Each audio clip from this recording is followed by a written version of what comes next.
Halo teman-teman, sembari kita menunggu list, kali ini saya akan membahas sebuah serial Donghua mengenai seorang anak jenius dalam seni bela diri. Tanpa berlama-lama langsung saja ke ceritanya.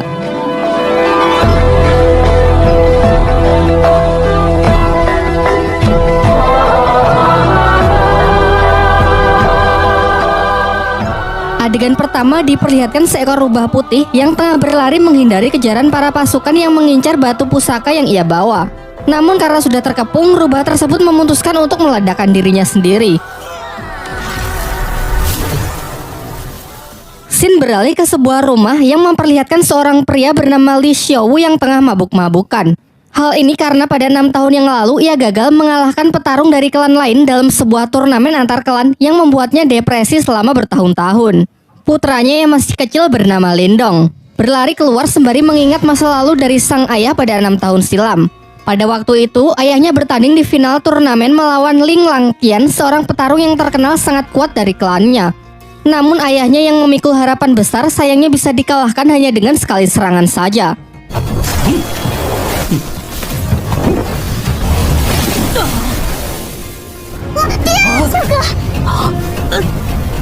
Tak hanya itu, Ling Langtian juga mengambil aura milik ayah Lindong.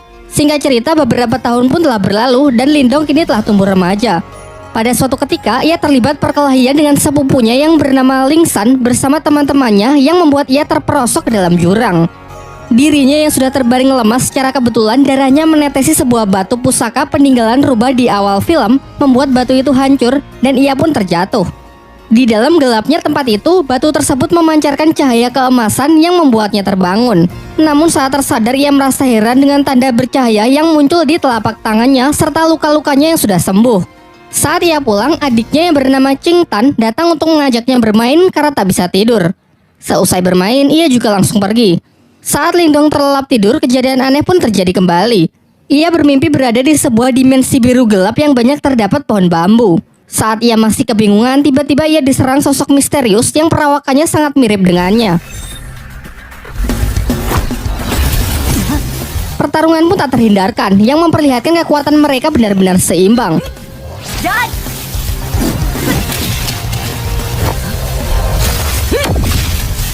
Di pagi harinya saat ia terbangun, ia dikagetkan dengan suara adiknya yang berteriak dari luar. Ternyata kelompok Ling San datang dan mengganggu Ching Tan untuk merebut rumput obat yang ia bawa. Lindong yang bergegas datang mencoba melindungi adiknya dari anak-anak berandalan tersebut.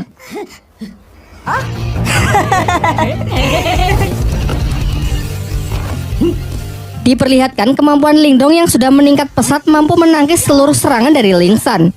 Hingga ia akhirnya menyadari bahwa ia telah mengaktifkan teknik rahasia yang bernama tinju 7 suara.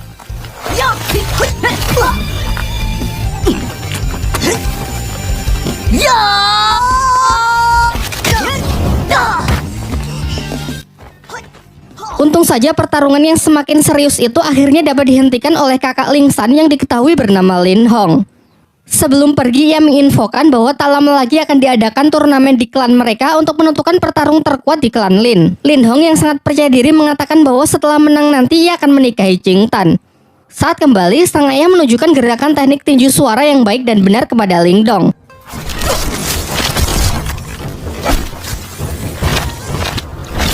Ia pun berjanji akan melatih Lindong menggunakan berbagai teknik lainnya guna mempersiapkan diri untuk mengikuti turnamen. Di malam harinya, tiba-tiba Lindong melihat Ching Tan yang menggigil kedinginan karena auranya yang keluar tak terkendali. Secara mengejutkan, tanda cahaya di tangan Lindong menyerap aura dari adiknya tersebut dan mengubahnya menjadi 3 mutiara. Berkat itu, keadaan Ching Tan pun mulai membaik. Dan sebagai hadiah, Lindong memberikan mutiara tersebut kepada adiknya dengan syarat kejadian ini harus dirahasiakan, termasuk dari kedua orang tuanya. Keesokan harinya, Lindong kembali memulai latihannya dan berhasil meningkatkan ketahanan tubuhnya. Selain itu, kini secara sadar ia bisa memasuki dimensi rubah dan tempat itu ia jadikan sebagai tempat latihan. Bayangan dirinya yang waktu itu menyerangnya sekarang bisa ia manfaatkan sebagai sparring dalam latihan bertarungnya. Singkat cerita, hari turnamen pun telah tiba. Di putaran pertama, Ling Hao bertarung melawan adiknya sendiri, yakni Ling San.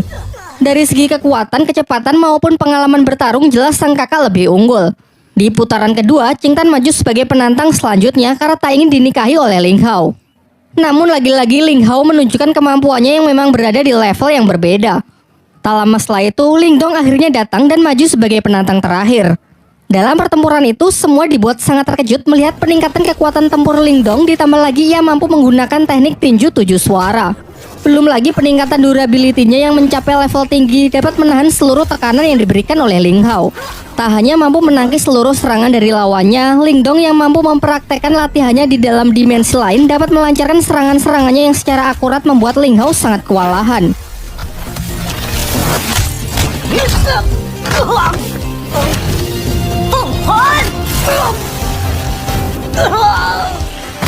Dengan kemenangannya ini, Ling Dong lah yang keluar sebagai juara dan dinobatkan sebagai petarung terkuat di generasinya.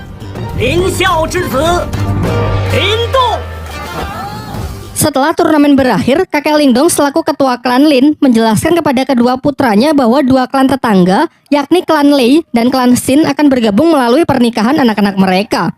Hal ini lantas membuat kedua klan tersebut kini menjadi beraliansi. Kemudian ia juga memberitahukan mengenai turnamen antar klan berikutnya, yaitu perburuan hewan langka yang masih dirahasiakan. Pembicaraan pun ditutup dengan sang ketua klan yang menyuruh agar anak mereka berlatih lebih keras lagi demi mempersiapkan turnamen selanjutnya. Sementara itu, ketua klan Lei juga mempersiapkan putranya yang bernama Lily untuk mengikuti turnamen antar klan tersebut. Kekuatan dari Lily ini sangat dibanggakan oleh sang ayah karena ia telah menguasai ketahanan tubuh level atas yang siap mengalahkan petarung-petarung dari klan Lin. Singkat cerita, turnamen antar klan pun digelar. Di sini ayah Ling Dong memberitahu putranya bahwa pertandingan kali ini adalah perburuan hewan langka, dan Ling Dong diharuskan menaklukkan hewan langka yakni singa api yang terkenal sangat buas. Namun aturannya tak perlu sampai menangkapnya, karena Ling Dong hanya perlu mengambil sisik yang berada di ujung ekor hewan tersebut agar bisa menyelesaikan pertandingan kali ini. Diperlihatkan semua peserta pun telah berkumpul, termasuk putra dari tuan rumah yakni bernama Wu Yun. Di awal-awal saja ketegangan sudah terjadi di antara para peserta karena Lily yang terlalu menyombongkan dirinya. Singkatnya, aturan pun dibacakan di mana mereka harus mendapatkan sisik singa api agar bisa memenangkan pertandingan, dan dilarang keras untuk berusaha saling membunuh satu sama lain. Ketika Ling Dong bersama adiknya berusaha menemukan singa api, ternyata Lily bersama timnya berhasil menemukannya terlebih dahulu. Namun mereka terlihat kesulitan menaklukkan hewan buas tersebut. Sementara itu dari kejauhan, Ling Dong hanya mengamati mereka dan menunggu kesempatan yang tepat untuk bertindak. Sampai muncullah dari belakang tim Wu Yun yang menawarkan kerjasama. Wu Yun berencana menyerang si singa api saat hewan itu sudah kehabisan tenaga akibat pertarungannya melawan tim Lily. Merasa hal ini cukup menguntungkan, Ling Dong pun sepakat dengan rencananya dan bersedia menjalankan kerjasama tersebut. Setelah menunggu momen yang tepat, mereka pun bersama-sama menyerang tim Lily. Ling Dong menyuruh Wu Yun untuk fokus kepada si singa api, sementara ialah yang akan menghadapi Lily.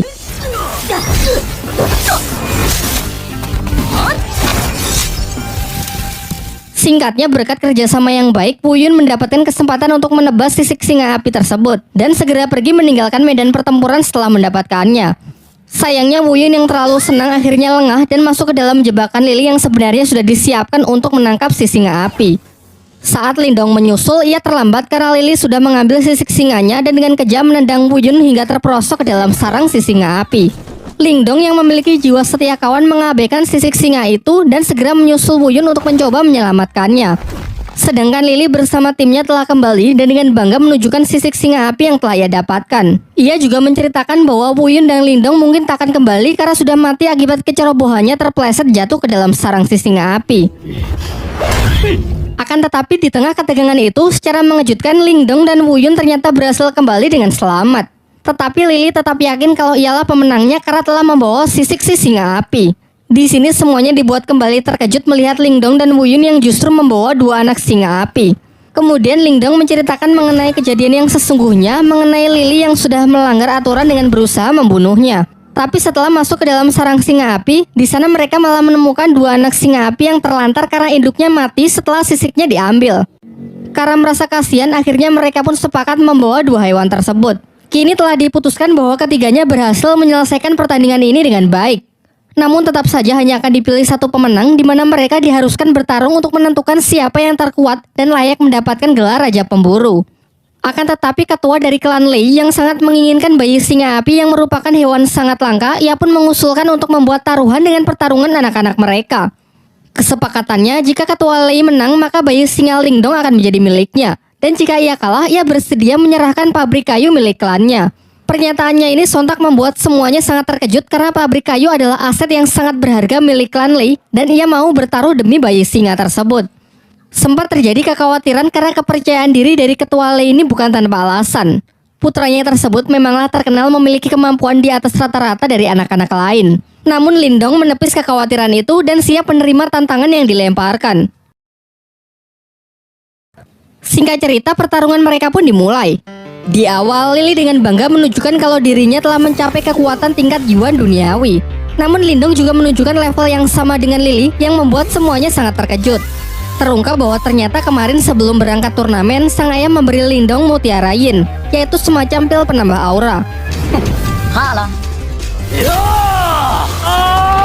Diperlihatkan dalam pertarungan itu mereka pun saling menyerang dan menangkis. Mungkin karena masih belum terbiasa dengan kekuatan barunya, Lindong nampak masih kesulitan saat mengatur pola serangannya. Akan tetapi lambat laun ia berhasil mengendalikannya semakin baik untuk bisa mengimbangi Lily. Sampai ketika Lily menambah kecepatannya, barulah terlihat kembali Lindong yang dibuat kewalahan. Dengan peningkatan kekuatan yang signifikan serta teknik rahasia petir dari klannya yang tergolong tingkat atas, Lily terus melakukan pressing membuat lawannya hanya bisa bertahan. Lindong yang masih belum menyerah mencoba menyelaraskan kedua tangannya untuk menangkis dan menyerang, yang nampaknya lumayan efektif. Sedangkan Lily yang sudah terlampau kesal berniat mengakhiri pertarungan dengan sebuah teknik serangan super kuat yang mematikan. Bahkan ia sempat mendapatkan peringatan bahwa ini bukanlah pertarungan hidup dan mati. Merasa bahwa Lily tak akan menghentikan serangannya, Lindong pun segera merapalkan beberapa segel tangan untuk merilis teknik yang disebut gerbang ajaib demi mengatasi serangan yang mematikan tersebut. Dan benar saja, teknik yang digunakan Lindong telah ia upgrade ke level 2 sehingga tidak hanya mampu menghalau serangan dahsyat dari Lily, juga cukup kuat untuk menghempaskannya dan membuatnya tak sanggup untuk bangkit kembali. Dengan kekalahan putranya tersebut, dengan kesal dan terpaksa ketua klan Lee pun harus rela menepati janjinya untuk menyerahkan pabrik kayu miliknya. Keesokan harinya diperlihatkan Lindong dan adiknya tengah bermain dengan si harimau api yang mereka beri nama si Oyen. Barulah di siang harinya mereka memeriksa tambang kayu yang telah mereka menangkan. Namun terlihat tempat itu benar-benar hancur berantakan. Dalam pencarian petunjuk siapakah yang melakukan hal ini, secara tak sengaja si Oyen membawa Lindong ke sebuah gua yang di sana terdapat banyak lahar panas serta sebuah kerangka monster raksasa. Di dalam gua itu si Oyen menemukan sebuah kristal biru yang dengan lahap langsung ia makan. Sementara Lindong yang masih penasaran menemukan sebuah bunga yang memancarkan sinar. Namun ketika ia dekati, tangan Lindong malah seakan menyerap semacam energi dari kelopak bunga tersebut yang membuat sekujur tubuhnya menjadi terbakar. Untung saja saat kondisinya semakin buruk, batu rubah di tangannya menyerap energi panas dari kelopak bunga tersebut. Setelah berhasil keluar dan bertemu dengan keluarganya, Lindong menceritakan gua yang baru saja ia temukan serta sebuah batu permata merah yang ia peroleh di dalam sana. Lantas mereka pun bergegas pergi ke lokasi dan sempat terkejut karena ternyata tempat itu adalah tambang permata yang bernilai sangat tinggi. Setibanya di rumah, terlihat Lindong yang mendapatkan 3 batu permata. Dan dengan kekuatan dari batu rubahnya, ia dapat menyatukan ketiga batu menjadi satu permata yang bernilai lebih tinggi. Sementara itu, ketua klan Lee yang mendengar kabar tentang ditemukannya tambang permata jelas membuatnya semakin kesal. Namun setelah mendengar rencana dari rekannya, terlihat wajahnya yang kembali menjadi senang. Di lain waktu, ketika klan Lin sedang berbelanja berbagai macam kebutuhan klan, Lindong pergi ke sebuah toko barang antik di pusat kota untuk sekedar melihat-lihat. Di sana terdapat seorang kakek yang bernama Yandashi. Ia dapat melihat aura milik Lindong yang nampak tak biasa. Setelah Lindong membeli sebuah tas, tiba-tiba batu rubah di tangannya merespon sebuah energi yang berasal dari potongan kayu di toko tersebut. Si penjual mengaku barang itu sama sekali tak berharga dan tak tahu juga apakah fungsinya. Namun ketika Lindong hendak membelinya, ternyata barang tersebut sudah akan dibeli terlebih dahulu oleh seorang gadis bernama Yue. Lindong yang tak mau mengalah memaksa untuk tetap membelinya. Menanggapi hal itu, dua pengawal dari Yue segera bertindak dengan menodongkan pedangnya kepada Lindong. Namun tiba-tiba saja kedua pedang itu terlempar yang ternyata ini adalah ulah dari si kakek Yanda yang memiliki kemampuan telekinesis. Terungkap bahwa kakek Yanda ini sebenarnya adalah guru dari Yue. Perseteruan mereka pun berakhir dengan Yue yang mengalah meninggalkan tempat tersebut. Sementara kakek Yanda menjelaskan kepada Lindong bahwa kemampuan telekinesisnya adalah kekuatan mental yang berbeda dari teknik bela diri biasa. Ia lalu menawarkan agar Lindong mau menjadi muridnya setelah melihat potensi besar yang ia miliki.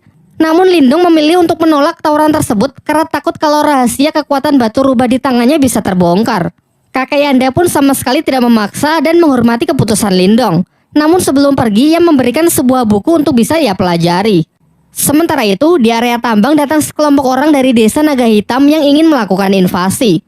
Mereka berniat merebut paksa pabrik kayu karena status kepemilikan dari tambang tersebut kini dianggap tidak jelas. Namun sebenarnya orang-orang ini adalah suruhan dari ketua klan Lei yang sengaja ia perintahkan untuk merebut tempatnya kembali. Beruntung Lindong kembali tepat waktu untuk mencoba melakukan perlawanan sehingga terjadilah pertarungan. Ketua Naga Hitam pun tanpa ragu langsung menyerang Lindong yang membuatnya terlempar menghantam gerbang masuk di sana. Dengan selubung aura sebagai pelindung, Lindong masih mampu bertahan dan bangkit kembali. Sementara Qing Tan juga membantu dengan melancarkan beberapa anak panah untuk menghentikan orang-orang tersebut masuk lebih jauh. Setelah melihat potensi Lindong, Ketua Naga Hitam segera memperkuat aura untuk membunuhnya karena khawatir jika dibiarkan kelak Lindong akan menjadi lawan yang menyusahkan. Sementara Lindong setidaknya masih mampu bertahan meskipun digempur dengan berbagai macam serangan yang mematikan. Selain itu terlihat juga ia mengupgrade gerbang ajaib ke level 3 yang mampu mengimbangi kekuatan dari lawannya tersebut.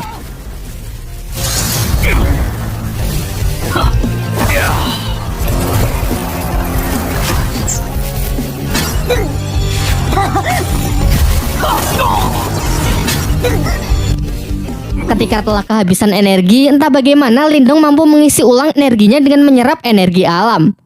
Ia pun meminta Qing Tan bersama Si Oyan agar mengulur waktu setidaknya sampai energinya terisi penuh. Jelas hal ini sama sekali tidak mudah, terlebih lagi karena bagaimanapun juga mereka telah kalah jumlah. Hingga saat salah seorang musuh berhasil melukai Lindong, seketika Lindong bangkit serta luka-lukanya bisa sembuh dengan sangat cepat karena energinya yang terkumpul telah lebih dari cukup. Dan benar saja, setelah bangkit kekuatan Lindong kini menjadi berkali-kali lipat sehingga di ronde kedua ini hanya dengan sekali pukulan ia dapat mengalahkan lawannya tersebut.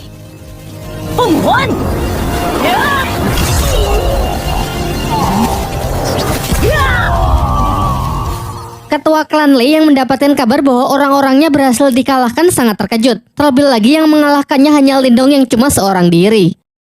Di malam harinya, terlihat Lindong tengah bermeditasi dengan menggunakan proyeksi astralnya untuk berlatih kemampuan spiritual.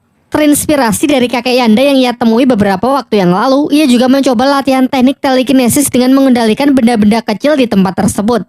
Selain itu, ia yang penasaran dengan potongan kayu yang telah ia beli tadi siang menyadari kalau benda tersebut memiliki semacam energi yang menyelubunginya. Ia pun mencoba berkonsentrasi, namun energinya masih belum cukup kuat untuk bisa menembusnya. Beberapa saat setelahnya, ia merasakan pancaran energi yang sangat kuat dan bergegas pergi untuk memeriksanya menggunakan teknik proyeksi astralnya. Ternyata energi itu berasal dari kakeknya yang telah berhasil mencapai tingkat Yuan tahap awal. Ia pun lantas segera kembali ke tubuh aslinya untuk menemui sang kakek agar bisa memberikan ucapan selamat.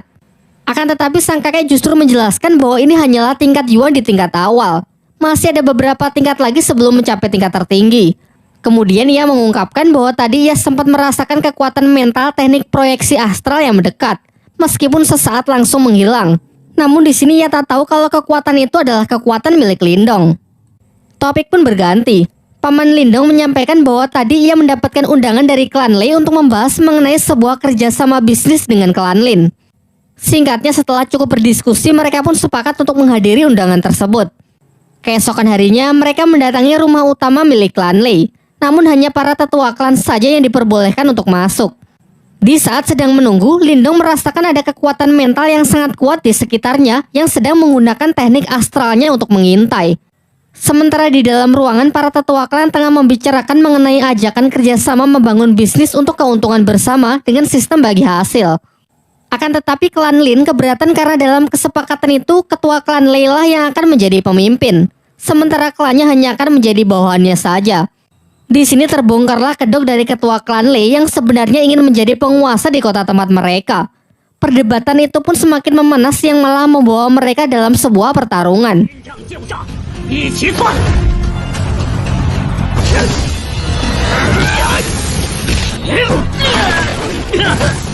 Di tengah pertarungan mereka, datanglah Wu Yin, pemimpin dari sekte Serigala Darah yang memihak kepada ketua klan Lei karena sudah dijanjikan akan diberikan keuntungan 60% dari bisnis yang hendak dijalankan. Diceritakan bahwa Wu Yin ini menguasai kekuatan mental tingkat tinggi. Dan benar saja, satu persatu dari mereka dapat dijatuhkan dengan sangat mudah.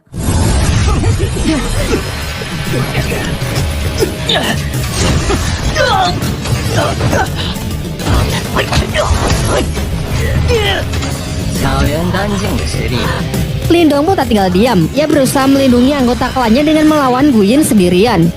Semuanya pun dibuat sangat terkejut karena Lindong ternyata juga menguasai teknik mental yang sudah berada di tingkat lumayan tinggi. Mereka lantas bertarung dengan sangat sengit. Terlihat Lindong meskipun masih pemula, ia mampu mengimbangi kecepatan dari Gu Yin.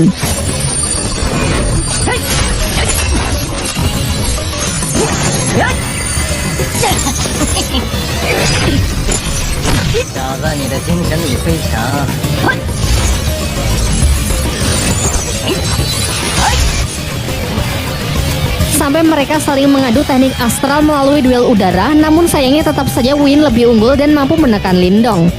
Kembali ke pertarungan dunia nyata, Lindong mencoba melancarkan serangannya dengan beberapa aura jarum, tetapi dapat dengan mudahnya ditangkis yang memperlihatkan perbedaan kekuatan di antara mereka. Kini di puncak pertarungan, Lindong hanya mampu bertahan yang nampak semakin terdesak saja. Akan tetapi di ambang kekalahannya, Lindong teringat mengenai potongan kayu yang memiliki selubung energi mental tingkat tinggi. Lantas ia pun mencoba memanfaatkannya untuk menahan serangan mental dari Wu Yin. Melebihi ekspektasi, ternyata hal ini benar-benar efektif. Benda tersebut cukup kuat untuk menangkal energi mental tingkat tinggi. Bahkan selain menahan, kayu itu juga mampu menyerap serangan dari energi spiritual yang kemudian ditransfer masuk ke dalam tubuh Lindong. Dengan ini Lindong pun bisa membalikkan keadaan. Gu Yin yang kekuatannya telah terkuras habis tak lagi mampu menahan serangan dari Lindong yang sudah meningkat berkali-kali lipat sehingga ia harus menerima kematiannya.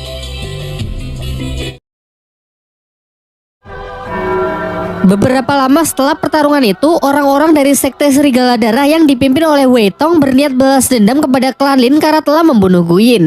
Kakek Lindong mencoba menjelaskan bahwa Gu Yin lah yang bersalah karena telah ikut campur dan membantu ketua klan Lei untuk menindas klannya.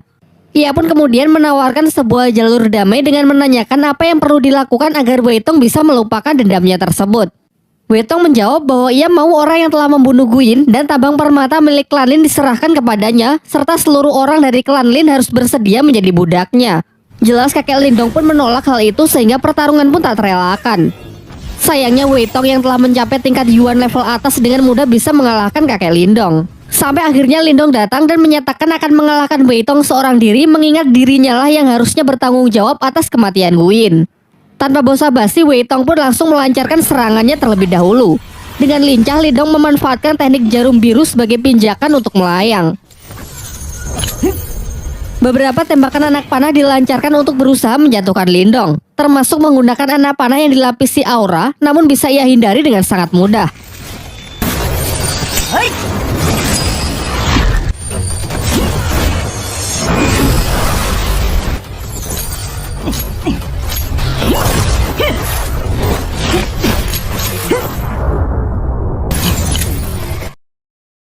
Sampai akhirnya Lindong dengan penuh percaya diri menawarkan sebuah perjanjian, yaitu 3 bulan dari sekarang ia bersedia bertarung sampai mati dengan Wei Tong. Kesepakatannya, jika ia kalah maka ia siap menerima hukuman apapun, serta aset pabrik kayu milik klan Lin akan rela ia serahkan. Namun jika ia yang menang, maka masalah balas dendam Gu Yin akan dianggap selesai. Pada awalnya Wei Tong menolak karena sekarang saja ia bersama pasukannya sudah cukup untuk menaklukkan klan Lin. Namun setelah melihat kemarahan dari Si Oyen serta kemampuan Lindong yang bisa mengalahkan bahkan nyaris membunuh para kroco itu, akhirnya Wei Tong pun sepakat.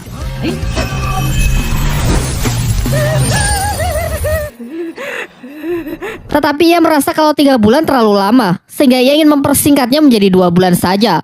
Setelah kepergian dari orang-orang sekte Serigala Darah, ayah dan kakek Lindong nampak cemas dengan perjanjian tersebut yang menurut mereka terlalu beresiko karena mempertaruhkan klannya. Namun Lindong menepis kekhawatiran itu dengan mengatakan bahwa ia akan berusaha semaksimal mungkin, mengingat ialah yang memang harus bertanggung jawab dalam kasus ini. Ia lalu meminta izin untuk pergi ke ibu kota lebih awal demi lebih banyak menuntut seni ilmu bela diri di sana. Akan tetapi sebenarnya ia juga punya alasan yang ia rahasiakan, yaitu mencari cara untuk melatih batu rubah di tangannya agar bisa sepenuhnya ia kendalikan. Keesokan harinya, Lindong pun berpamitan dengan semuanya meskipun terlihat sang adik sebenarnya tak rela jika kakaknya pergi sendirian. Singkatnya, Lindong pun berangkat ke ibu kota dengan menunggangi seekor kuda. Setelah tiba di ibu kota, ia mendapatkan informasi kalau di sana akan ada pelelangan benda-benda antik yang digelar untuk para bangsawan. Lindong yang tertarik berniat menghadiri pelelangan tersebut dengan harapan bisa menemukan barang bagus yang bisa berguna nantinya. Bermodalkan dengan beberapa butir permata yang ia bawa, Lindong pun diubah penampilannya agar layak memasuki pelelangan yang dihadiri oleh para bangsawan tersebut. Setibanya di sana, Lindong kembali bertemu dengan kakek Yanda yang diundang sebagai tamu serta ia juga melihat Yue yang datang bersama panitia pelelangan bernama Xuansu. Dalam pelelangan tersebut, Lindong tertarik dengan sebuah tanaman langka yang mampu meningkatkan kekuatan spiritual seseorang. Semuanya sempat dibuat terkejut karena Lindong yang menawarnya dengan harga yang sangat mahal. Diperlihatkan, kakek Yanda sangat terkejut karena merasakan energi dari keberadaan Lindong yang benar-benar telah meningkat pesat. Seusai acara pelelangan itu, Xuansu mengajak Lindong pergi menemui kakek Yanda di sebuah ruangan pertemuan. Sebelum berangkat, mereka sempat merasakan kehadiran mata-mata yang sedari awal sudah membuntuti Lindong. Dalam pertemuan itu, kakek Yanda kembali menawari Lindong untuk menjadi muridnya agar bisa menyempurnakan teknik segel kehidupan milik Lindong. Namun dengan sopan, Lindong menolak tawaran itu dan menunjukkan bahwa ia telah menyempurnakannya. Hal ini sontak membuat semuanya sangat kagum karena Lindong dapat melakukannya dalam waktu yang relatif singkat. Kemudian barulah dijelaskan bahwa segel kehidupan adalah dasar dari ahli kekuatan mental. Segel ini dibagi menjadi 3 jenis, yakni segel kehidupan, segel duniawi, dan segel surgawi. Segel kehidupan adalah yang paling umum, sementara segel terkuat adalah segel surgawi yang konon katanya memiliki kekuatan di luar nalar manusia. Singkat cerita, Lindong bersedia menceritakan masalah klannya yang sedang bersinggungan dengan sekte Serigala Darah serta kesepakatannya untuk bertarung hidup dan mati melawan Wei Tong. Mendengar hal itu, Xuansu memberitahukan bahwa terdapat sebuah kolam surgawi yang berisikan energi murni yin dan yang dari sumber kolam tersebut. Kabarnya jika seseorang memasuki kolam itu maka dapat meningkatkan kekuatan spiritualnya, dan kabar baiknya baru-baru ini ditemukan keberadaan kolam surgawi tersebut, namun sayangnya berada di wilayah perbatasan desa dengan klan lain dan masih menjadi sengketa. Xuansu lalu juga menceritakan bahwa telah disepakati sebuah turnamen di mana pemenangnya berhak mengambil energi murni dari kolam tersebut. Tanpa pikir panjang, Lindong pun setuju untuk berpartisipasi dalam turnamen itu. Di lain waktu, Lindong kembali memasuki dimensi batu rubah, namun anehnya bayangan hitam yang selalu menjadi alat berlatihnya tak lagi muncul. Ia pun mencoba berkonsentrasi untuk menemukan sumber masalah. Dan tiba-tiba di sana muncul sesosok bayangan putih yang tak lain adalah si rubah putih itu sendiri. Rubah putih itu lalu memperkenalkan diri bahwa ia adalah jelmaan iblis celestial yang bernama Martha sekaligus pemilik dari dimensi ini. Ia juga menjelaskan bahwa dahulu ia sangat kuat berkat batu tersebut. Akan tetapi seiring berjalannya waktu, batu itu justru menyerap energi spiritualnya hingga menjadi sangat lemah. Akhirnya ia terpaksa hidup bersembunyi di dalam batu tersebut agar jiwanya tidak lenyap. Martha kemudian menyarankan jika Lindong tak ingin bernasib sama, Lindong harus mengisi ulang energi batu itu dengan energi murni. Seketika Lindong pun teringat dengan kolam surgawi yang kabarnya dipenuhi oleh energi murni. Mengingat kalau di turnamen perebutan kolam surgawi nanti ia tak bisa mengandalkan kekuatan batu rubah karena butuh diisi ulang, Martha pun mengajaknya ke sebuah tempat di mana terdapat benda yang disebut piringan mental. Meskipun benda ini bisa menjadi jalan pintas untuk meningkatkan kekuatan spiritual, namun resikonya juga sangat berbahaya. Yaitu jika dalam prosesnya Lindong tak sanggup menahan rasa sakit, maka kekuatan spiritualnya akan lenyap dan tak akan bisa dipulihkan lagi. Tanpa banyak berpikir, Lindong pun ingin mencobanya dan bersedia menanggung semua resiko yang mungkin terjadi. Dan benar saja, saat proses berlangsung, ia merasakan sakit yang sangat luar bioskop. Sampai akhirnya dengan tekad yang kuat, Lindong berhasil melewati proses tersebut, alhasil kekuatan mentalnya pun meningkat pesat. Setelah itu, Martha menyarankan agar Lindong memakan rumput obat yang ia beli sebelumnya agar kondisi dan energi mentalnya bisa segera pulih. Karena setelah ini ia akan mengajarinya teknik baru yang disebut teknik Borkeong. Keesokan harinya, Lindong datang ke suatu tempat di mana semua orang di pelelangan berkumpul. Di sana datang juga Yue dan seorang pria bernama Liu Yi. Kemudian Xuansu mempertemukan Lindong dengan pemilik rumah pelelangan yang diketahui bernama Xia Wanjin. Ia menjelaskan bahwa Yue, Liu Yi, dan Lindong akan bertanding melawan petarung lain dalam rangka memperebutkan kolam surgawi. Singkat cerita, mereka pun bersama-sama pergi ke tempat turnamen. Setibanya di sana, mereka bertemu dengan tim lawan perwakilan dari Sekte Serigala Darah yang diketahui seorang pria bernama Yue San dengan kedua anaknya yang di sampingnya. Di sebelah kanan ada Yue Feng dan di kiri ada Yue Lin serta di belakang ada seorang petarung bayaran yang bernama Jiang Li. Dijelaskan bahwa mereka ini bukan petarung kaleng-kaleng karena sudah mencapai tingkat Yuan Surgawi tahap akhir. Di putaran pertama, Yue maju menggunakan sebuah pedang untuk melawan Yue Lin dengan senjata cambuknya. Sejauh ini pertarungan dua wanita ini terlihat cukup seimbang. Mereka menyerang dan menangkis mengandalkan senjata mereka masing-masing. Namun akhirnya pertarungan singkat tersebut dapat dimenangkan oleh Yue dengan berhasil menodongkan pedangnya tepat ke leher Yue Lin. Di putaran kedua, Yue Feng maju sebagai perwakilan berikutnya. Sementara Lindong yang nampak ragu-ragu segera diambil alih oleh Liu Yi yang bersedia maju terlebih dahulu dengan senjata tombaknya.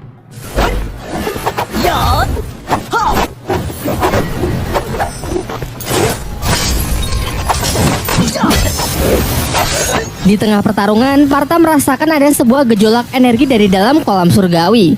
Karena merasa penasaran, ia menyelinap dengan menggunakan proyeksi astralnya kemudian masuk ke dalam kolam itu untuk memeriksa anomali energi tersebut.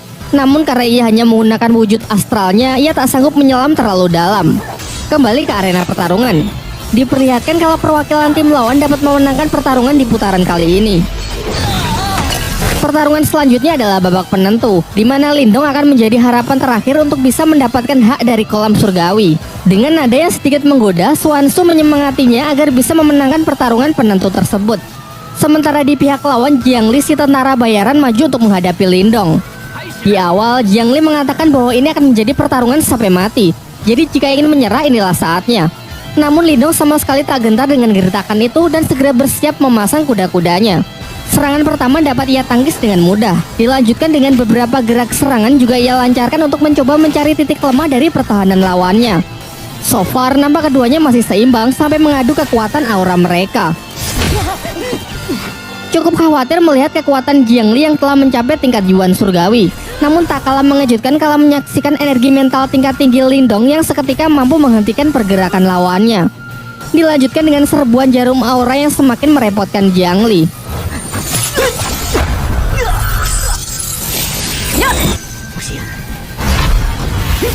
Mencoba serangan jarak dekat pun juga percuma karena tekanan energi mental Lindong yang dengan kuat menghempaskannya.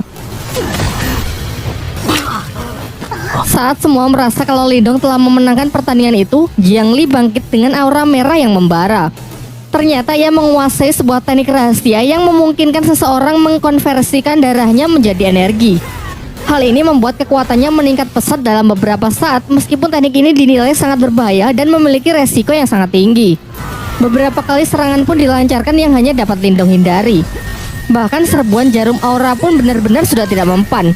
Sebagai serangan penutup, Jiang Li memusatkan energinya di tangan untuk menciptakan serangan mematikan yang berwujud tangan merah raksasa. Sementara Lindong bersiap dengan teknik barunya yang diajarkan oleh Martha, yaitu teknik Borkeong. Bentrokan teknik yang sangat kuat itu pun menghasilkan gelombang yang menggentarkan langit dan bumi. Namun saat debu telah menyingkir, terlihat Jiang Li yang sudah mati langkah dengan 4 jarum Lindong yang diarahkan tepat ke lehernya. Sehingga dengan ini Lindonglah yang keluar sebagai pemenang dan memiliki hak atas kolam surgawi. Setelah kemenangan itu, mereka bertiga masuk ke dalam kolam untuk menyerap energi spiritual sebanyak-banyaknya. Namun dibandingkan yang lain, teknik penyerapan energi milik Lindong berjalan jauh lebih lambat. Martha pun justru menertawakannya. Dikarenakan waktu berendam yang terbatas, Martha membuat sebuah kesepakatan dengan Lindong, yaitu ia akan membantunya menyerap energi spiritual dengan cepat dengan syarat jika sudah selesai, Lindong harus bersedia turun ke dasar kolam untuk melihat sumber energi aneh dari kolam surgawi tersebut. Tanpa pikir panjang, Lindong pun menyetujui kesepakatan yang dibuat Martha. Dan benar saja, setelah mendapatkan bantuan dari Martha, dengan sangat cepat energi mengalir deras ke dalam diri Lindong. Bahkan efek dari proses itu sampai dirasakan di atas kolam yang muncul pusaran air raksasa. Seusai proses penyerapan, sesuai kesepakatan ia turun ke dasar kolam untuk memeriksa sumber dari energi kolam surgawi. Di bawah sana Lindong menemukan giok iblis piton yang dalam kondisi tersegel. Pada awalnya Lindong tak ingin mengusiknya dan berniat langsung pergi. Namun Martha berusaha membujuknya dengan mengatakan kalau ini tidak berbahaya karena iblis ini sedang terluka. Ia juga menjelaskan bahwa sumber energi spiritual yang Lindong serap sebagian tadi berasal dari mutiara yin dan yang berada di belakang jiwa iblis tersebut. Martha lalu menambahkan, jika Lindong berhasil mendapatkan mutiara tersebut, maka hanya dalam waktu singkat Lindong dapat mencapai tingkat Yuan Yin. Namun karena mutiara itu diselubungi jiwa iblis, Martha harus menghisapnya terlebih dahulu supaya Lindong bisa mengambilnya. Ia lalu menyuruh Lindong untuk mentransfer sebagian energinya agar Martha cukup kuat untuk bisa melakukannya. Ketika proses penyerapan berlangsung, tiba-tiba segel iblis itu hancur sehingga sang iblis piton kini berhasil bebas. Pertarungan pun tak terhindarkan.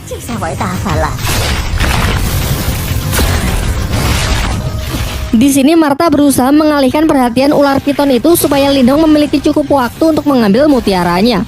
Akan tetapi Lindong yang masih ragu sama sekali tak punya keberanian untuk mendekat. Sampai akhirnya Martha menggunakan rencana cadangan, yaitu kembali masuk ke dalam tangan Lindong. Pada awalnya Lindong mengira kalau Martha sudah menipunya. Namun selang beberapa waktu, luapan energi keluar dari tangannya yang ternyata adalah Martha dengan wujud aslinya, yaitu naga api raksasa. Dengan cepat ia membakar iblis piton itu dengan semburan api lalu segera menyerapnya.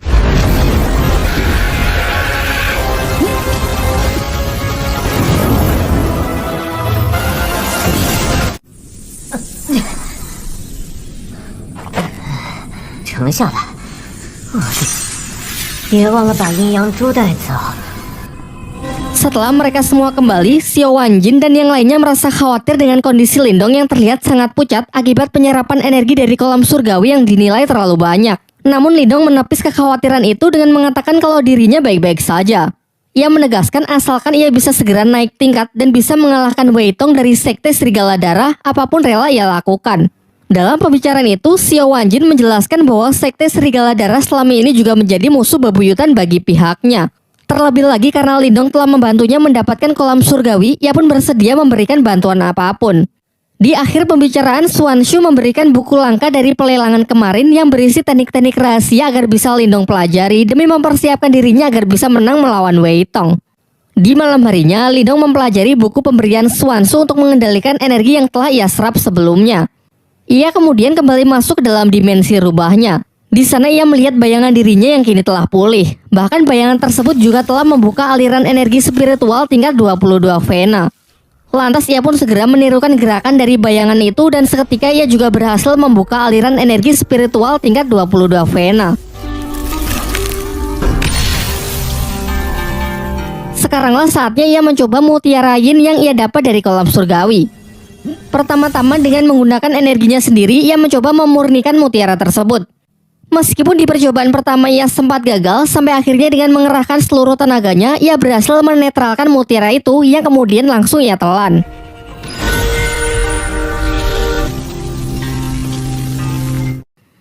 Terlihat gejolak kekuatan spiritualnya pun meningkat pesat. Bahkan segel kehidupannya kini menjadi dua. Dengan ini ia pun sangat yakin kalau di pertarungan nanti ia bisa menghancurkan Wei Tong. Keesokan harinya, Swanshu mengajak Lindong ke tempat pelelangan dengan mengatakan kalau ada orang yang ingin menemuinya. Ternyata di sana datang keluarga besar Lindong, yaitu Qing Tan, ayahnya dan kakeknya. Setelah Swanshu pergi, sang kakek tiba-tiba menyerang Lindong dengan maksud menguji sudah sejauh mana kekuatan cucunya tersebut.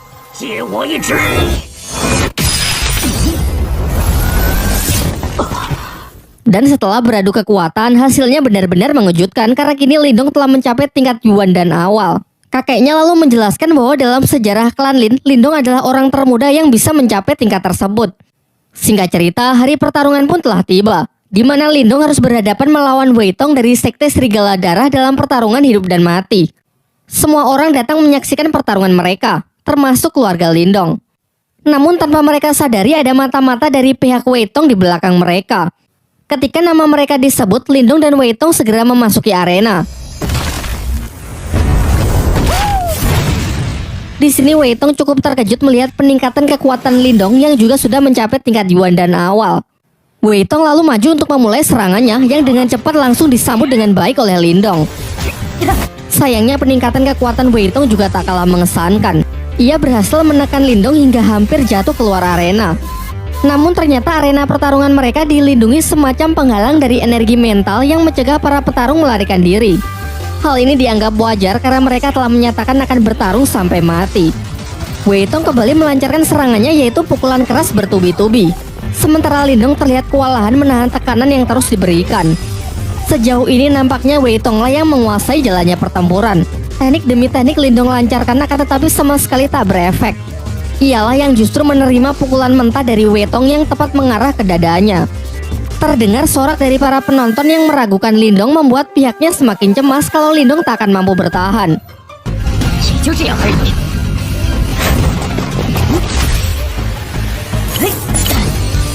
Sekarang tak ada pilihan lain. Lindong pun segera menyiapkan jurus terkuatnya, yaitu teknik Borkeong untuk mencoba mengakhiri pertarungan.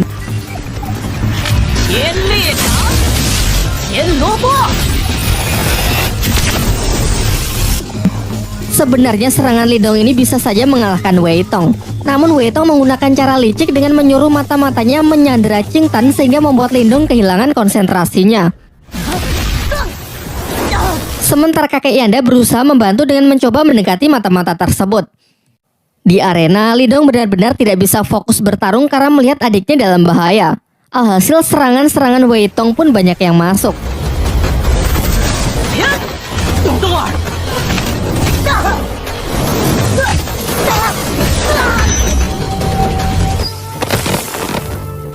Di saat-saat genting ia teringat kalau teknik jarum dewa yang pernah dipakai Guyin mampu menghancurkan penghalang energi mental. Kemudian ia kembali mengeluarkan jurus Borkeong untuk berpura-pura menyerang Wei Tong, namun sebenarnya ia menyelinapkan jarum dewa untuk menembus penghalang spiritual arena demi menolong Qing Tan.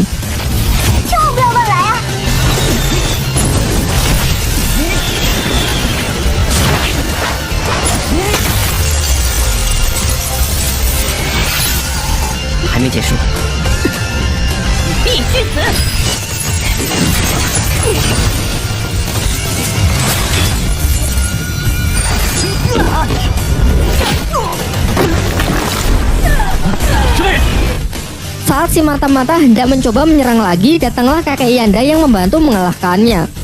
Kini setelah adiknya berhasil selamat, Lindong pun bisa kembali fokus bertempur melawan Wei Tong dengan emosi yang benar-benar telah mencapai puncaknya.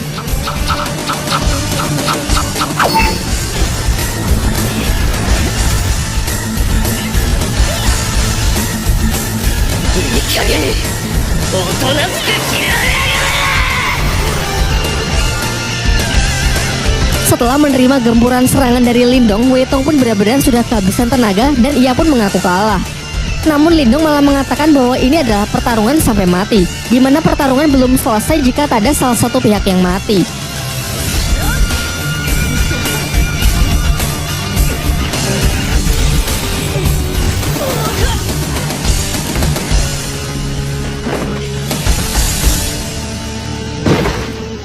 Cerita kemudian loncat ke beberapa bulan setelahnya. Karena kemenangan Lindong dari Sekte Serigala Darah, klan Lin kini menjadi sangat terkenal di seluruh penjuru kota. Selain itu, klan Lin juga telah bersekutu dengan rumah pelelangan milik Xiao Wanjin. Sementara itu, Lindong berada di tempat kakek Yanda untuk minum teh bersama dengan saling menggunakan telekinesis untuk menuangkan teh ke dalam gelas. Setelah itu, kakek Yanda menjelaskan kalau menurutnya kekuatan mental milik Lindong mungkin setara dengan miliknya, yakni kekuatan mental tingkat 4. Ia kemudian berpesan agar Lindong terus meningkatkannya karena di dunia ini masih ada tingkat yang jauh lebih tinggi lagi yang bahkan kakek Yanda tak punya kesempatan untuk mencapainya. Scene beralih di sebuah pegunungan yang memperlihatkan seorang pria dengan sebuah pedang di tangannya. Pria ini memiliki kekuatan mental yang sangat kuat. Diperlihatkan menggunakan tebasan pedangnya ia mampu membelah gunung tanpa melukai kupu-kupu yang melewati jalur serangannya. Setelah itu ia dihampiri oleh seekor burung pembawa pesan yang membawakan surat berisi sesuatu mengenai makam Nirwana. Di tempat lain seorang wanita yang terlihat berjalan di atas air mendapatkan pesan yang serupa dari sebuah bunga teratai.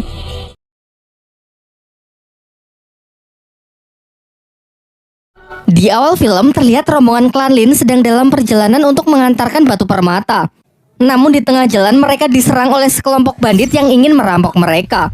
Sebuah serangan nyaris membunuh Ling Hao. Beruntung sepupunya Lindong berhasil menyelamatkannya. Tidak berhenti sampai di sana, ratusan anak panah ditembakkan untuk menggempur rombongan klan Lin. Nampaknya mereka ini bukan bandit biasa karena terlihat mereka sangat mahir menggunakan senjata yang dilapisi energi spiritual. Sampai akhirnya Lindong menyuruh Lin Hong dan rekan-rekan lainnya untuk segera pergi, sementara dirinya akan tetap tinggal untuk bertarung demi mengalihkan perhatian para bandit tersebut. Sebelum bala bantuan dari musuh datang, ia pun segera melepaskan ledakan energi dari teknik gerbang ajaibnya agar bisa segera mengakhiri pertempuran.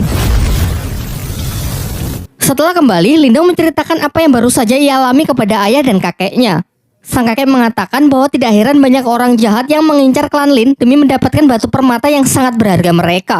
Terlebih lagi karena klan Lin baru beberapa bulan pindah ke kota Yan sehingga masih sulit membedakan antara kawan dan lawan. Pembicaraan pun ditutup dengan kakek Lindong yang berpesan agar tidak mencolok saat mengantarkan barang. Beberapa waktu setelahnya diperlihatkan Lindong yang bermeditasi melatih kekuatan spiritualnya. Namun Martha si rubah putih yang selalu menjadi mentornya masih tertidur sehingga ia ragu apakah latihan sendiri seperti ini akan efektif. Tak lama setelah itu, Ching Tan datang menghampirinya untuk menyampaikan pesan dari kakek Yanda yang ingin menemuinya di perguruan bela diri. Namun sebelum pergi, tangan Lindong merasakan tangan adiknya tersebut sangat dingin. Meskipun langsung Ching Tan tepis dengan mengatakan bahwa dirinya sedang baik-baik saja. Singkat cerita, Lindong pun pergi dengan mengajak si Oyan sampai ke depan pintu gerbang perguruan yang dibaliknya nampak sebuah tepi jurang dengan banyak pulau-pulau yang mengambang di sekitarnya. Dengan menaiki salah satu pulau kecil, datanglah utusan dari kakek Yanda untuk menjemputnya menuju tempat perguruan dari kakek Yanda. Dalam perjalanan, Lindong juga sempat melihat pemandangan para murid lain yang tengah berlatih kekuatan spiritual.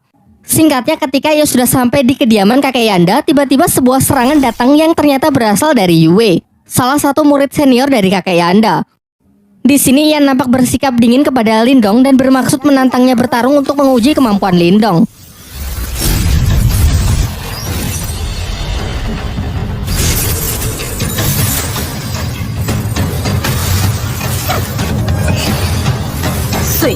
Namun ketika pertarungan mereka sudah mulai serius, kakek Yanda datang untuk segera menghentikan mereka.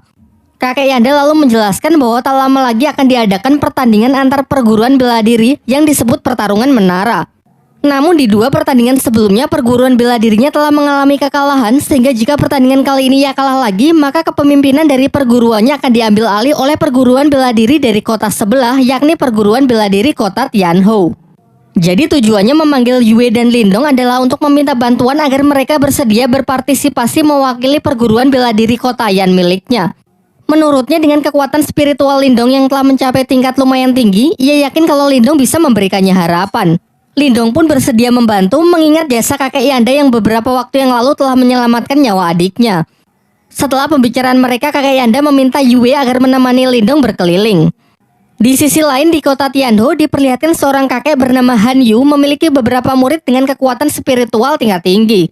Ia lalu menyuruh salah satu muridnya yang bernama Cao Zu pergi ke perguruan bela diri kota Yan untuk mengukur sudah sejauh mana persiapan dan kemampuan para murid di sana. Sementara itu ketika Yue mengajak Lindong berkeliling di perguruan bela diri kota Yan, mereka melihat kerusuhan di tengah latihan para murid di sana. Ternyata ini adalah ulah Cao Zu, salah satu murid perguruan Tianhou yang memang sengaja datang untuk merusuh sekaligus mengukur kemampuan para murid di sana. Ia sangat sombong karena sejauh ini belum ada murid di tempat itu yang bisa menandinginya. Sampai kemudian Yue iseng mendorong Lindong masuk ke arena untuk melawan Cao Zu. Pada awalnya Lindong memilih pergi turun arena karena tak ingin meladeninya. Namun ia tak bisa menahan diri lagi karena Cao Zu lah yang lebih dulu menyerangnya menggunakan teknik pedang es hitam. Di atas arena mereka pun saling mengadu teknik mereka masing-masing. Nampak benturan antar senjata mental mereka lumayan menggentarkan arena.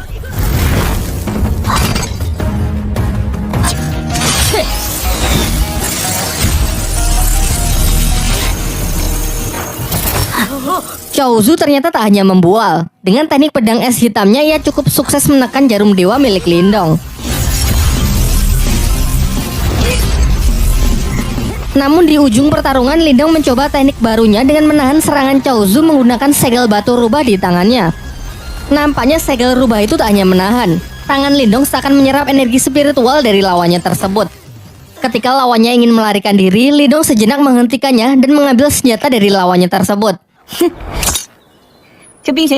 Diperlihatkan ekspresi puas dari Yue yang menyadari kalau kekuatan Lindong kini telah meningkat pesat. Di malam harinya, Lindong juga baru tahu kalau ternyata segel batu rubah di tangannya memiliki kemampuan untuk menyerap energi spiritual milik orang lain. Energi yang diserap kemudian dinetralkan dan diakumulasikan menjadi energinya sendiri sehingga kekuatan Lindong kini menjadi bertambah. Sementara itu, Cao Zu yang telah kembali menceritakan mengenai kekalahannya dari Lindong kepada Han Yu. Mendengar hal itu, Han Yu pun menjadi sangat kesal karena ia tak menyangka kalau perguruan bela diri rivalnya memiliki petarung yang sebegitu kuat. Di tengah kekesalannya, muncul aura yang sangat mengerikan dari balik tirai yang ternyata berasal dari Zutong, murid senior sekaligus yang terkuat dari Han Yun. Singkat cerita, besoknya Yue dan Lindong berangkat menuju ke tempat diselenggarakannya turnamen pertarungan menara. Di perjalanan, Yue berpesan kepada Lindong untuk berhati-hati terhadap seorang murid dari perguruan Tianho yang bernama Zutong, murid terkuat dari Han Yun.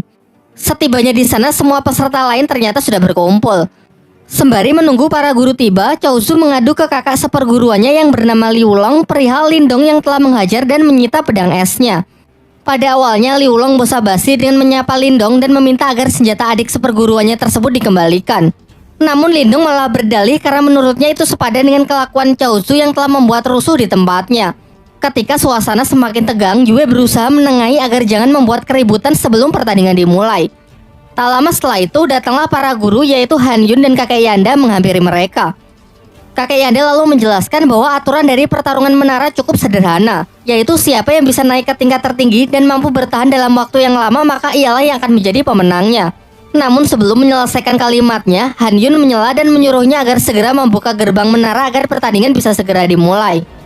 Kakek Yanda lalu segera merapalkan mantranya dan secara ajaib muncullah sebuah menara 8 tingkat tepat di depan mereka. Dapat dirasakan gelombang energi spiritual yang sangat dahsyat menyertai kemunculan dari menara tersebut.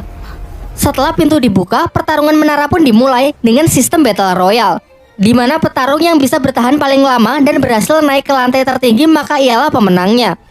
Ketika semua peserta telah bergegas masuk ke dalam menara, di luar Han Yun dan kakek Yanda memantau keadaan di dalam menara menggunakan semacam proyeksi spiritual. Sementara itu, Lindong yang telah masuk sangat terkejut karena sebagian energi mental di gerbang masuk ternyata bisa ia serap sehingga sekali lagi kekuatannya mengalami peningkatan. Tak ingin berlama-lama di lantai dasar, Lindong pun segera naik ke lantai yang lebih tinggi dengan melewati rintangan-rintangan kecil. Di sisi lain, ternyata Zutong memimpin dengan dirinya yang telah mencapai lantai ke-6 dengan sangat cepat, disusul oleh Yue sebagai runner-up yang berusaha mengejar ketertinggalannya. Satu tingkat di bawahnya ada Chaozu dan Liu Long yang terjebak di lantai 5 dan tak bisa naik lebih tinggi lagi karena tekanan energi mental yang semakin kuat. Namun alih-alih menghabiskan energinya untuk berusaha naik ke lantai 6, Liu Long mempunyai ide untuk tetap tinggal di lantai 5 dengan tujuan menghalangi peserta lain yang ingin naik ke lantai selanjutnya.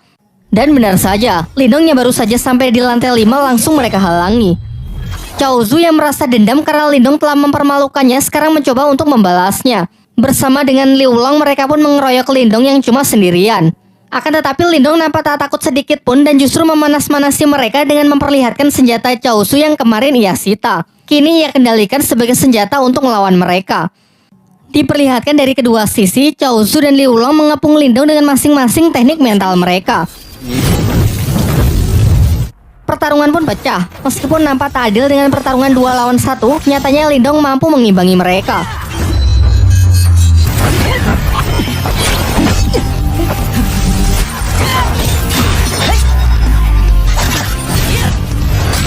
Bahkan ia cukup cakap untuk mematahkan teknik roda ganda milik Chaozu. Sementara Liu Long yang terus menggempurnya dengan pedang mentalnya juga sangat kewalahan karena Lindong dapat bertahan sekaligus menyerang dalam waktu yang bersamaan. Sampai akhirnya kedua saudara seperguruan ini melakukan teknik fusion dengan menggabungkan kekuatannya untuk menyerang Lindong.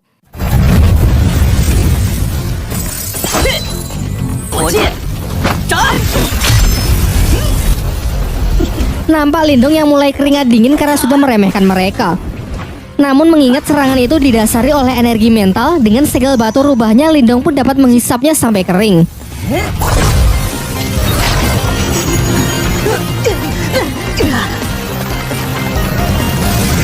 Dan ketika mereka sudah kalah, Lindong tidak lantas membunuh mereka, melainkan malah menguras dompet mereka kemudian langsung bergegas naik ke lantai 6 demi mengejar ketertinggalannya. Sementara itu di lantai 6 terlihat Yue yang berusaha keras untuk naik ke lantai 7, namun ia selalu gagal karena tekanan energi mental di sana sangat kuat yang jauh melebihi apa yang bisa ia bayangkan. Berbeda dengan rivalnya, Zutong nampak santai berpisah dengan Yue karena tinggal selangkah lagi ia sudah bisa naik ke lantai 7. Hal ini membuktikan kalau tingkat kekuatannya memanglah luar biasa kuat. Yue yang merasa kecewa dengan dirinya sendiri akhirnya melepas pegangannya karena telah kehabisan tenaga. Beruntung Lindong datang tepat waktu dan masih sempat menangkapnya. Setelah mengucapkan janji bahwa ia pasti akan menang, Lindong pun segera melompat untuk menyusul Zutong naik ke lantai selanjutnya. Di Di luar menara, Hanyu dan kakek Yanda hanya tahu kalau ada dua peserta yang berhasil naik ke lantai 7 tanpa tahu siapakah mereka. Pada awalnya Hanyu mengira kalau mereka pasti Zutong dan Yue. Namun kakek Yanda yakin kalau itu bukan Yue melainkan Lindong. Sementara di dalam menara, Lindong telah berhasil naik ke lantai 7. Namun tidak hanya adanya tekanan mental yang jauh lebih kuat, karena di sana juga terdapat rintangan sambaran petir yang mencegah mereka naik ke lantai 8.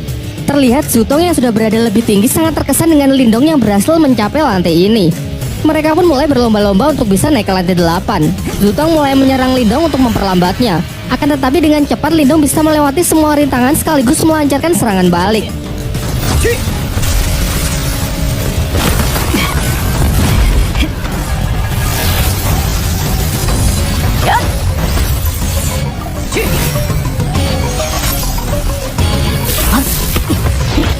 Sampai akhirnya mereka berhasil mencapai tempat tertinggi di lantai 7 dan tepat di atas mereka sudah terlihat pintu masuk menuju lantai 8. Akan tetapi tiba-tiba sebuah bola api raksasa jatuh yang siap melumat mereka. Menanggapi bahaya itu, Lindong dan Zutong pun senada mengeluarkan serangannya untuk menghancurkan bola api tersebut. Bahkan saking kuatnya, gelombang energinya masih bisa dirasakan di beberapa lantai di bawahnya. Sayangnya tak berhenti sampai di situ, keganasan dari lantai 7 pun kembali terlihat dengan munculnya pilar-pilar yang memancarkan kilatan petir siap menghancurkan apapun yang melewatinya. Zutong yang menyadari kalau sambaran petir itu dapat secara langsung merusak inti energi mentalnya, mencoba berhenti sejenak untuk memikirkan sebuah cara agar tak bertindak gegabah. Berbeda dengan Lindong yang secara membabi buta terus menerobos penghalang petir tersebut tanpa memperdulikan resikonya. Sampai tiba-tiba ke-10 pilar itu bersatu dan membentuk seekor wujud naga raksasa. Pertarungan pun berjalan sangat tidak seimbang karena amukan sang naga yang tak terhentikan.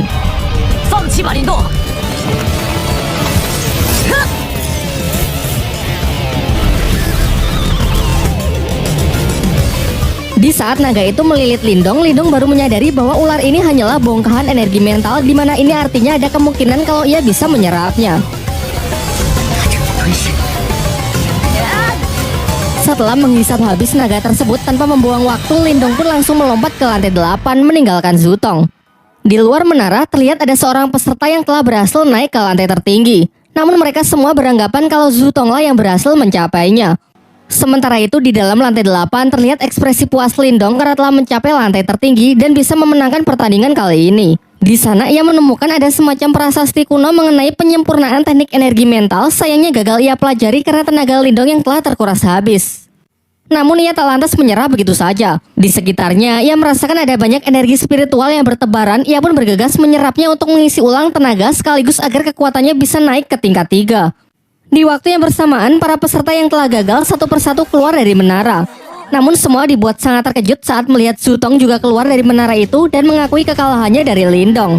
Kini semuanya pun sudah jelas bahwa Lindonglah yang menjadi pemenangnya. Karena tak ingin lebih dipermalukan lagi, Han Yun pun segera menarik kembali semua pihaknya untuk meninggalkan tempat ini. Singkat cerita, malam pun telah tiba. Terhitung sudah 24 jam semenjak Lindong masuk ke dalam menara. Terlihat Yue mulai cemas takut kalau sesuatu yang buruk menimpa Lindong. Sementara itu di dalam menara lantai teratas, Lindong benar-benar berusaha keras hingga akhirnya ia berhasil mencapai kekuatan mental tingkat ketiganya. Bahkan sampai-sampai luapan energinya bocor keluar menara yang mengejutkan Yue dan kakek Yanda.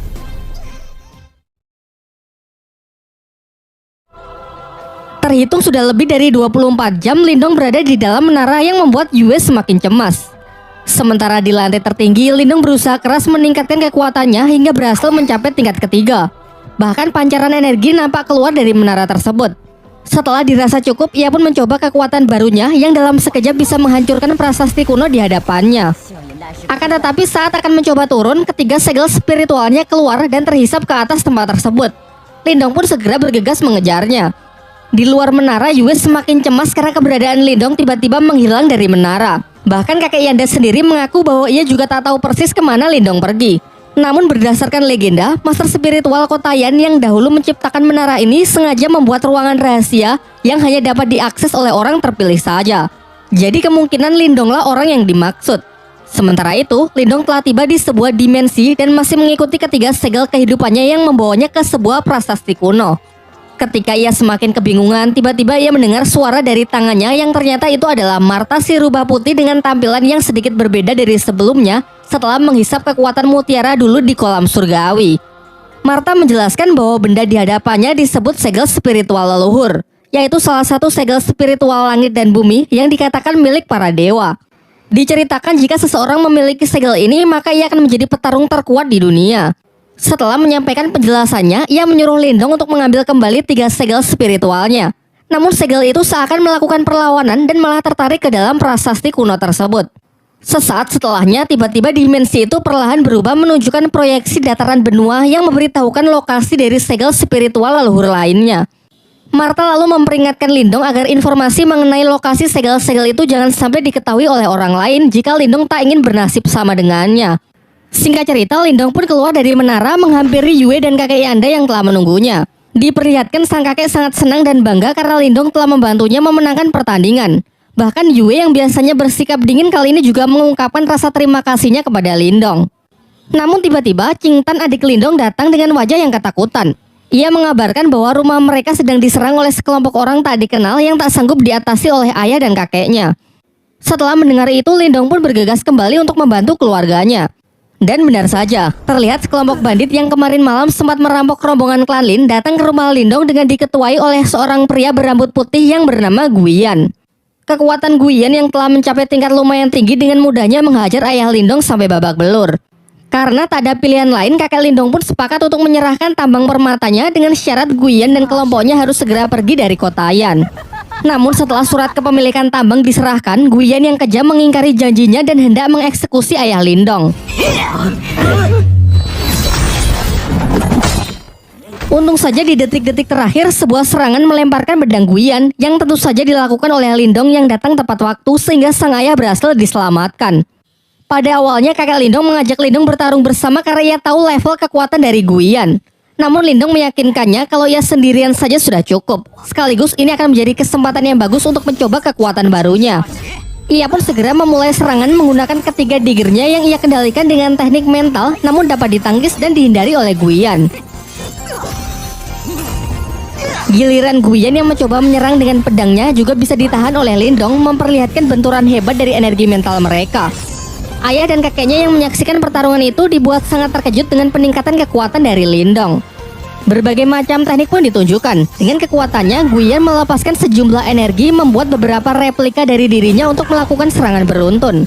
Satu persatu teknik itu dapat dengan mudah Lindong patahkan, hingga Guiyan sangat kesal mengeluarkan teknik badai sitokin, menyebarkan serangan secara random yang sebagian bahkan mengenai pihaknya sendiri. Sementara Lindong juga tak menahan diri lagi dengan melepaskan teknik laser cahaya, versi lain dari gerbang ajaib yang memiliki daya hancur jauh lebih kuat. Dan benar saja, tak hanya dapat memblokir serangan dari Guiyan, teknik ini juga mampu menghancur leburkan lawannya hingga tak bersisa. Menyaksikan bosnya terbunuh tepat di hadapannya, para bandit lain pun segera pergi karena tak ingin bernasib sama. Setelah pertarungan usai, sampailah kakek Yanda dan Yue serta Qingtan menyusul Lindong. Kakek Yanda menjelaskan bahwa kekuatan Lindong kini telah mengalami peningkatan yang sangat besar. Oleh karena itu, mulai sekarang tak ada lagi yang berani mengusik klan Lin. Pasca kejadian itu, Lindong dipercaya menjadi guru bela diri untuk melatih dan membimbing para anggota klan Lin lainnya. Bahkan sepupu yang dulu pernah merudungnya kini menunjukkan rasa respek dan hormatnya kepada Lindong. Di malam harinya ketika sedang berlatih, secara tak sengaja Lindong mendengar pembicaraan ayah dan kakeknya. Mereka tengah membahas mengenai klan utama yang akan segera datang berkunjung. Dari sini pun terungkap kalau klan Lin ternyata dibagi menjadi 2 kategori, yaitu klan utama dan klan cabang. Di mana dalam tradisinya klan cabang harus tunduk dan siap melayani klan utama. Tak lama setelah itu, si Oyan datang memberi isyarat kepada Lindong untuk mengikutinya. Sampailah ia di dalam sebuah ruangan, terlihat Qingtan yang tak sadarkan diri dengan aura dingin yang menjalar ke seluruh tubuhnya. Di tengah kepanikannya, Martha keluar dan menjelaskan bahwa di dalam diri Qingtan terserap roh iblis yang menolak energi dari Qingtan sehingga terjadilah benturan sampai energinya keluar tak terkendali. Jika hal ini tidak segera diatasi, kemungkinan terburuk Qingtan akan mati.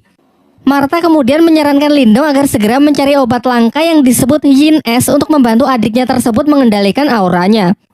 Besoknya Lindong berinisiatif pergi menemui Xuanzu mengingat terdapat banyak obat-obatan langka di tempat pelelangannya. Sesampainya di sana, Xuanzu menyambut baik Lindong dan memberinya sebuah obat langka yang disebut buah iblis merah sebagai hadiah atas keberhasilan Lindong mencapai kekuatan spiritual tingkat ketiga yang dinilai begitu cepat. Tak lupa Lindong menanyakan mengenai pil Yin Es, namun sangat mengecewakan karena Xuanzu mengaku bahwa ia tak mempunyai obat selangka itu. Xuanzu kemudian merekomendasikan obat alternatif yang memiliki khasiat sama yang bernama air liur iblis Nagayin. Ia menambahkan bahwa obat itu bisa Lindong temukan di pegunungan Tanyan, sebuah tempat yang disebut makam kuno Ranah Nirwana. Dan baru-baru ini ia mendengar kabar bahwa 4 klan besar yang salah satunya adalah klan utama dari klan Lin juga mengirimkan orang-orangnya untuk memeriksa tempat tersebut. Setelah mengetahui hal itu, Lindong pun segera pergi dan bertekad untuk pergi ke sana. Sesampainya ia di rumah, ia mengecek kembali kondisi Qing Tan yang sudah sedikit membaik. Namun untuk bisa sepenuhnya menyembuhkan penyakit dari adiknya tersebut, ia tetap harus pergi ke makam kuno untuk menemukan obatnya. Martha pun sepakat untuk membantunya dengan syarat jika di sana terdapat sesuatu yang bisa memulihkan jiwa iblisnya, Lindong harus membantu mengambilnya. Di tengah pembicaraan mereka, di luar Lindong mendengar keributan. Ternyata kerusuhan ini datang dari seorang perwakilan klan utama dari klan Lin yang menantang para petarung di klan cabang tersebut, yang menurutnya hanya sekumpulan sampah tidak berguna. Menanggapi hal itu, Lindong pun segera naik ke arena untuk menghancurkan kesombongan dari pemuda yang diketahui bernama Lin Chen. Sementara itu, senior dari Lin Chen, seorang wanita bernama Lin Ker, tengah diajak berkeliling bersama kakek Lindong. Dalam pembicaraan mereka, kakek Lindong meminta agar Lin Ker mengikut sertakan Lindong untuk pergi ke makam kuno agar cucunya tersebut bisa lebih mengasah kemampuannya. Pada awalnya, Lin Ker ragu karena beranggapan kalau para petarung di klan cabang tak lebih kuat dari klan utama, sehingga dikhawatirkan hanya akan menghambat perjalanannya saja. Namun secara kebetulan ia melihat Lindong dan Lin Chen yang akan bertarung, sehingga hasil pertarungan mereka akan ia jadikan sebagai bahan pertimbangan. Kembali ke arena dengan penuh percaya diri, Lin Chen pun menantang Lindong bermaksud menunjukkan kekuatan dari klan Lin yang sesungguhnya. Di awal pertarungan, Lindong berusaha menjaga jarak untuk menganalisis gaya bertarung serta level dari lawannya terlebih dahulu. Setelah mengetahui lawannya tipe petarung jarak dekat, ia menyerangnya menggunakan pedang yang ia kendalikan menggunakan kekuatan mental dan berhasil menjatuhkan Lin Chen keluar arena.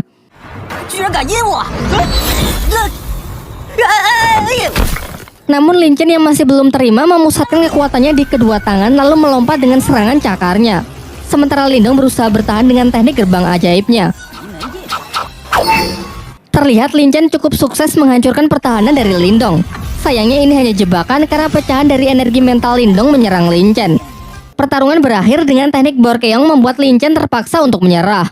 Di sisi lain, Lin Ker yang cukup terkesan dengan bakat luar biasa dari klan cabang akhirnya sepakat untuk mengajak Lindong ikut serta dalam ekspedisinya ke makam kuno.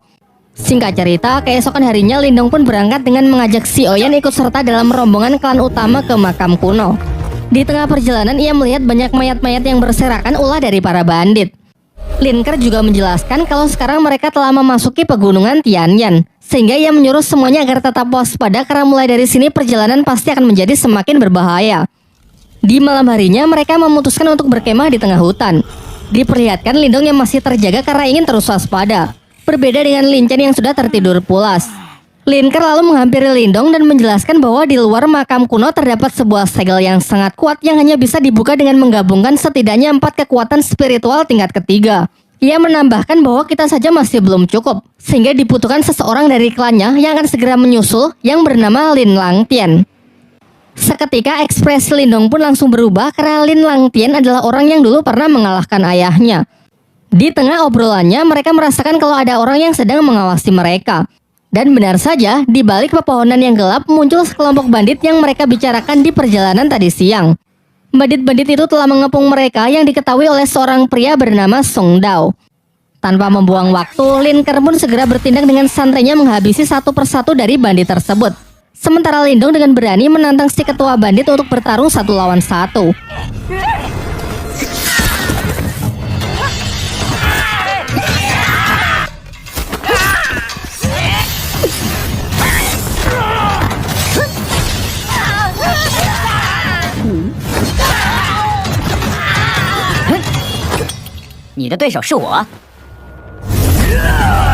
Song Dao pun melancarkan serangan dengan teknik yang ia sebut tinju harimau penghancur.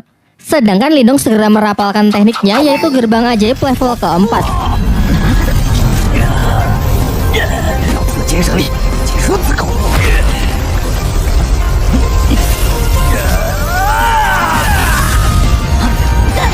Pertarungan singkat itu akhirnya dapat Lindong menangkan.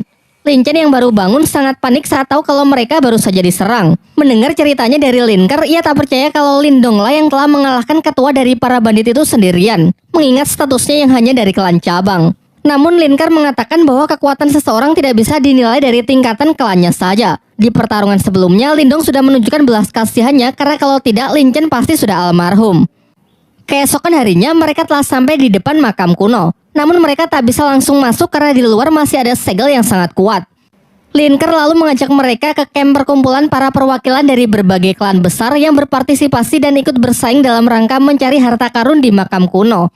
Seperti yang sudah dijelaskan sebelumnya, diperlukan 4 kekuatan spiritual tingkat tinggi untuk bisa membuka segel di jalur masuk makam kuno. Untuk itulah dibutuhkan pemimpin dari setiap perwakilan klan yang salah satunya adalah Lin Langtian. Dan setelah menunggu cukup lama, akhirnya tibalah Lin Langtian dengan menunggangi burung phoenix-nya. Tak lama setelah itu nampak kilatan petir yang ternyata adalah perwakilan dari klan Wang yang bernama Wang Yan. Dilanjutkan dengan hadirnya perwakilan dari klan Qin yang bernama Qin Shi. Terakhir datang seorang gadis bunga teratai bernama Hing Su yang menjadi satu-satunya perwakilan yang datang sendirian. Lindong yang merasakan aura hebat dari keempat orang di hadapannya benar-benar terkesan dan merasa kalau dirinya masih belum ada apa-apanya. Setelah semuanya berkumpul, mereka berempat pun secara bergantian menyerang segel penghalang makam kuno tersebut dan berhasil menghancurkannya. Sesaat setelah jalan menuju makam kuno terbuka, tanpa membuang-buang waktu, mereka pun segera bergegas masuk untuk berlomba-lomba menemukan harta karun di sana. Sesampainya di dalam, di sana terdapat banyak jalur yang bisa dilalui. Lindong pun memilih jalur yang berbeda dari rombongan Linkar karena mengikuti saran dan arahan dari Martha. Setelah cukup lama berlari, ia sampai di sebuah pintu yang dilindungi oleh energi mental. Pada awalnya Lindong ingin menghancurkannya secara fisik, hingga Martha menyarankannya untuk membukanya cukup dengan mengalirinya menggunakan energi mental.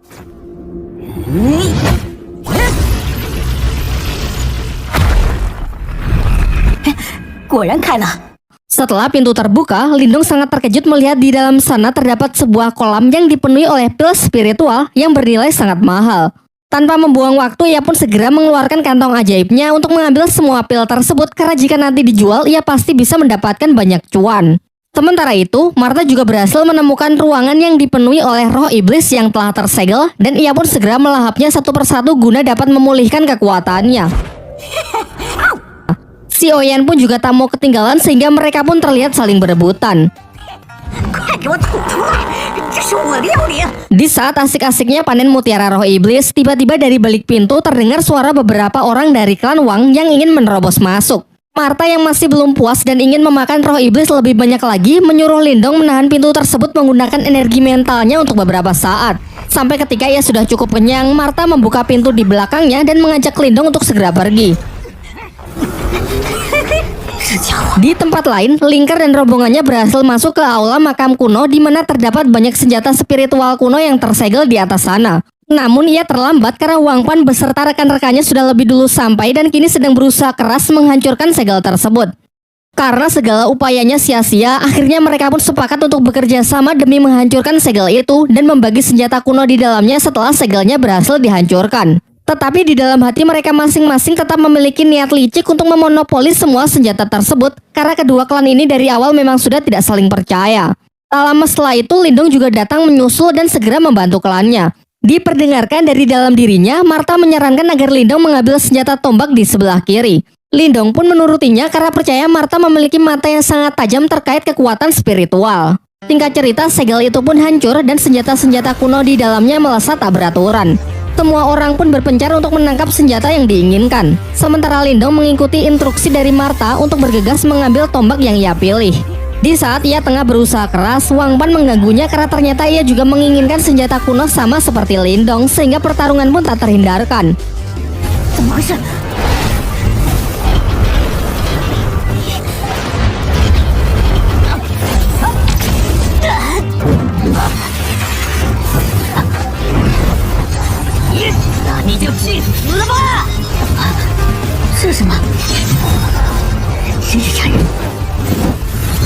Akan tetapi Lindong lebih diuntungkan karena Martha yang berada di pihaknya turut membantu mengatasi serangan putaran roda emas yang dilancarkan oleh Wang Pan. Sampai akhirnya Lindong pun berhasil menangkap senjata kuno tersebut dan langsung meneteskan darahnya ke batang tombak agar tombak itu bisa mendapatkan tuannya.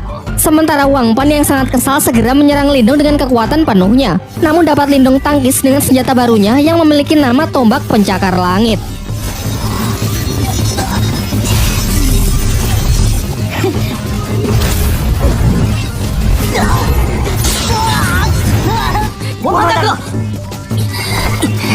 Setelah kerusuhan itu, sebenarnya Wang Pan ingin melanjutkan pertarungan mereka atas nama klan masing-masing. Namun ketika tahu Lin Ke juga berhasil mendapatkan salah satu senjata kuno legendaris sehingga kecil kemungkinan pihaknya bisa menang, akhirnya ia pun bersedia pergi dan menarik seluruh rekannya untuk mundur. Kemudian Lin Ke mengajak Lindong bergabung dengan rombongannya untuk menemukan harta karun paling berharga di makam kuno.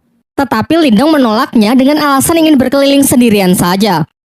Singkatnya, setelah cukup lama berjalan, Lindong malah tersesat di dalam sebuah labirin. Ketika mereka sedang berusaha keras mencari jalan keluar, tiba-tiba saja dinding labirin itu bergerak saling merapat sehingga Lindong pun harus bergegas lari agar tidak terhimpit.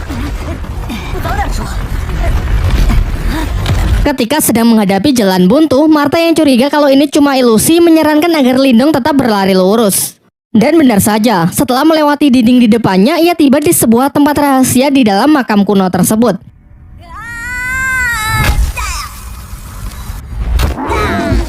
Di sana mereka melihat sebuah patung spiritual namun dalam kondisi yang tidak aktif dan tubuh yang terpecah-pecah. Diceritakan kalau patung spiritual termasuk ke dalam senjata kuno yang dapat dikendalikan oleh orang yang memiliki energi spiritual tingkat tinggi. Karena dinilai tidak berbahaya, Lindong pun mengabaikan patung tersebut dan lebih fokus pada benda bercahaya di depannya.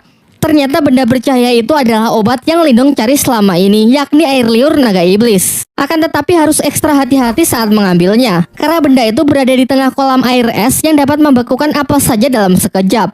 Untuk itulah Martha menyuruh Lindong untuk mengambilnya dengan teknik kekuatan mentalnya saja.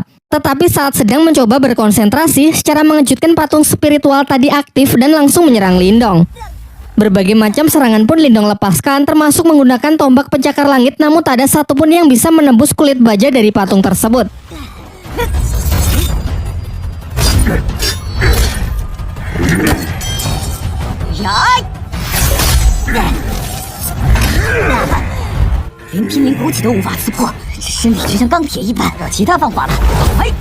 Sampai Lindong baru menyadari bahwa inti energi dari patung spiritual tersebut tepat berada di belakang kepalanya.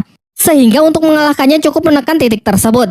Mulailah ia menyusun strategi dengan menyerangnya menggunakan laser cahaya dari depan sebagai pengalih perhatian dan menunggu kesempatan yang tepat untuk menyerang titik lemah patung spiritual tersebut.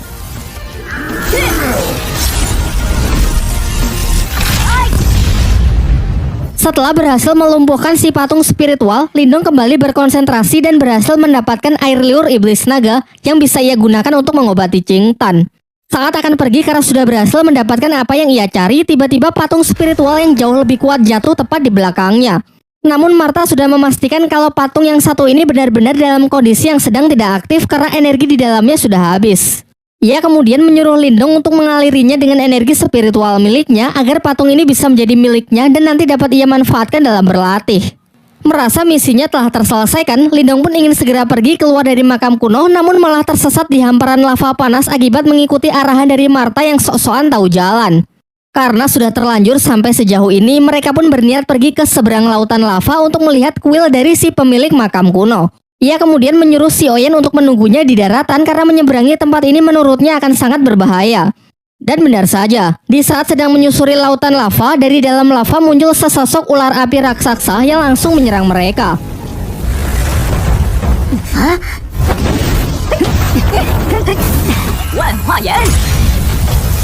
Awalnya Lindong sangat kesulitan mengatasinya karena setiap serangan yang ia lancarkan justru ditelan oleh ular tersebut.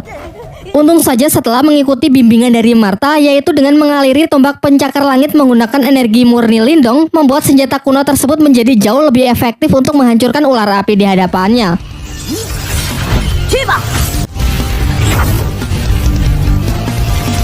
Sayangnya setelah satu ular dapat ia hancurkan, muncul lagi ular lain yang seakan tak pernah ada habisnya. Terhitung sudah 9 kali ia mengalahkan si ular api yang membuat tenaganya kini semakin terkuras. Sampai akhirnya di ular api yang ke-10, Lindong mulai berpikir bahwa kemungkinan lautan lava ini hanyalah sebuah ilusi sama seperti labirin sebelumnya.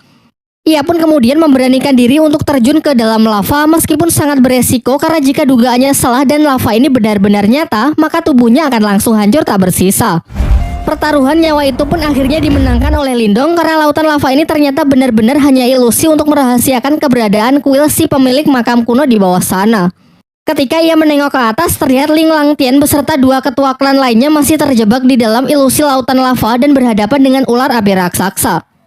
Singkat cerita, Lindong bersama Martha masuk ke dalam kuil tersebut dan menemukan benda paling berharga di makam kuno, yaitu jantung nirwana.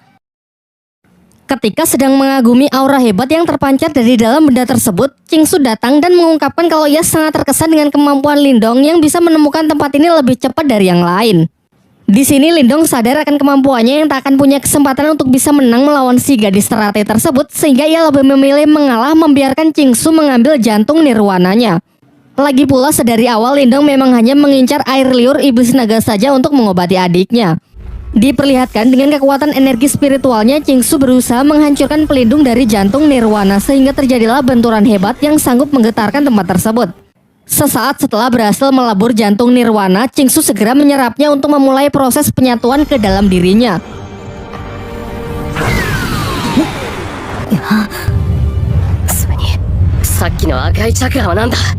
Sementara itu, Lindong yang masih melihat-lihat seisi ruangan secara tak sengaja menemukan peti mati dari si pemilik makam kuno dan ia pun menyampaikan rasa terima kasihnya di hadapan peti mati tersebut.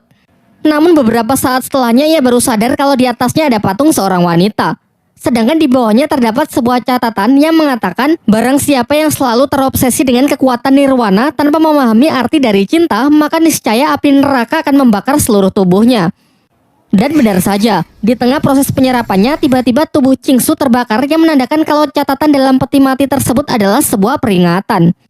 Terlihat Qingsu yang berusaha menekan energi panas tersebut namun sia-sia karena ia tak cukup kuat dan secara perlahan dirinya justru ditelan oleh kekuatan dari jantung nirwana tersebut. Kekuatannya pun mulai lepas kendali dengan menyerang peti mati di kuil tersebut. Ia kemudian menuduh Lindong sudah tahu resikonya sejak awal dan menjebaknya dengan sengaja membiarkan dirinya mengambil jantung nirwana. Lindong pun berusaha menjelaskan kalau dirinya juga baru tahu setelah membaca catatan di dalam peti mati si pemilik makam kuno.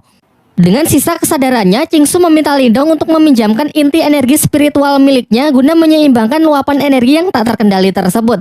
Ia berjanji kalau nanti akan ia ganti berkali-kali lipat. Namun Martha melarang Lindong dengan mengatakan jika Lindong menyerahkan inti energi spiritual miliknya, maka kekuatan dari latihannya selama ini akan musnah begitu saja dan mustahil bisa dipulihkan lagi. Takut akan hal itu, Lindong pun segera bergegas keluar kuil, namun Qingsu mencegahnya dan berniat mengambil inti energi Lindong secara paksa. Di tengah keributan mereka, tiba-tiba muncul sesosok pria misterius yang ternyata adalah sisa jiwa dari si pemilik makam kuno yang bangkit kembali setelah peti matinya dihancurkan. Pada awalnya si pemilik makam kuno mengira kalau Qingsu dan Lindong adalah pasangan kekasih. Namun mereka langsung menepisnya dengan mengatakan kalau mereka baru saja bertemu. Ternyata jawaban itu membuat si pemilik makam murka dan menekan Qingsu yang nampak ingin membunuh serta mengambil kembali jantung nirwananya. Dari sini diketahui kalau kekuatan jantung nirwana hanya bisa diserap oleh pasangan kekasih saja. Tanpa ikatan tersebut, siapa saja yang mencoba memilikinya pantas mati. Martha yang menyadari kalau orang di hadapannya sangat kuat segera menyuruh Lindong mengambil kesempatan ini untuk melarikan diri. Akan tetapi Lindong yang tak sampai hati meninggalkan Qingsu yang hendak dibunuh memutuskan untuk kembali dan memohon kepada si pemilik makam kuno agar nyawa gadis teratai tersebut diampuni. Melihat keberanian Lindong, amarah dari si pemilik makam pun mulai mencair dan beralih mengagumi Lindong yang rela berkorban demi gadis yang padahal baru saja ia kenal. Ternyata hal ini mengingatkan kepada dirinya di masa lalu yang melakukan hal yang sama kepada wanita yang belum lama ia temui. Singkat cerita, ia pun memutuskan untuk mengampuni Qingsu dan memberikan jantung nirwana kepada mereka berdua dengan mengikat mereka ke dalam ruang energi untuk memulai proses penyerapan. Di waktu yang bersamaan, Ling Langtian dan yang lainnya sangat terkejut karena lautan lava di hadapannya tiba-tiba berubah menjadi air biasa. Sehingga kini tak ada halangan lagi untuk mereka bisa menemukan dan memasuki kuil kuno dari makam tersebut. Kembali ke tempat Lindong, si pemilik makam yang melihat senjata Lindong sangat terkesan karena tombak pencakar langit yang dulu merupakan miliknya kini berhasil diwarisi oleh Lindong. Sementara itu diperlihatkan jiwa Qingsu dan Lindong berada di sebuah dimensi yang dipenuhi bunga diiringi musik romansa persis seperti di film-film India. Sampai ketika proses itu telah selesai, nampak mereka yang tak sadarkan diri di tengah sebuah padang bunga berpegangan tangan dengan senyum yang terukir di wajah mereka masing-masing.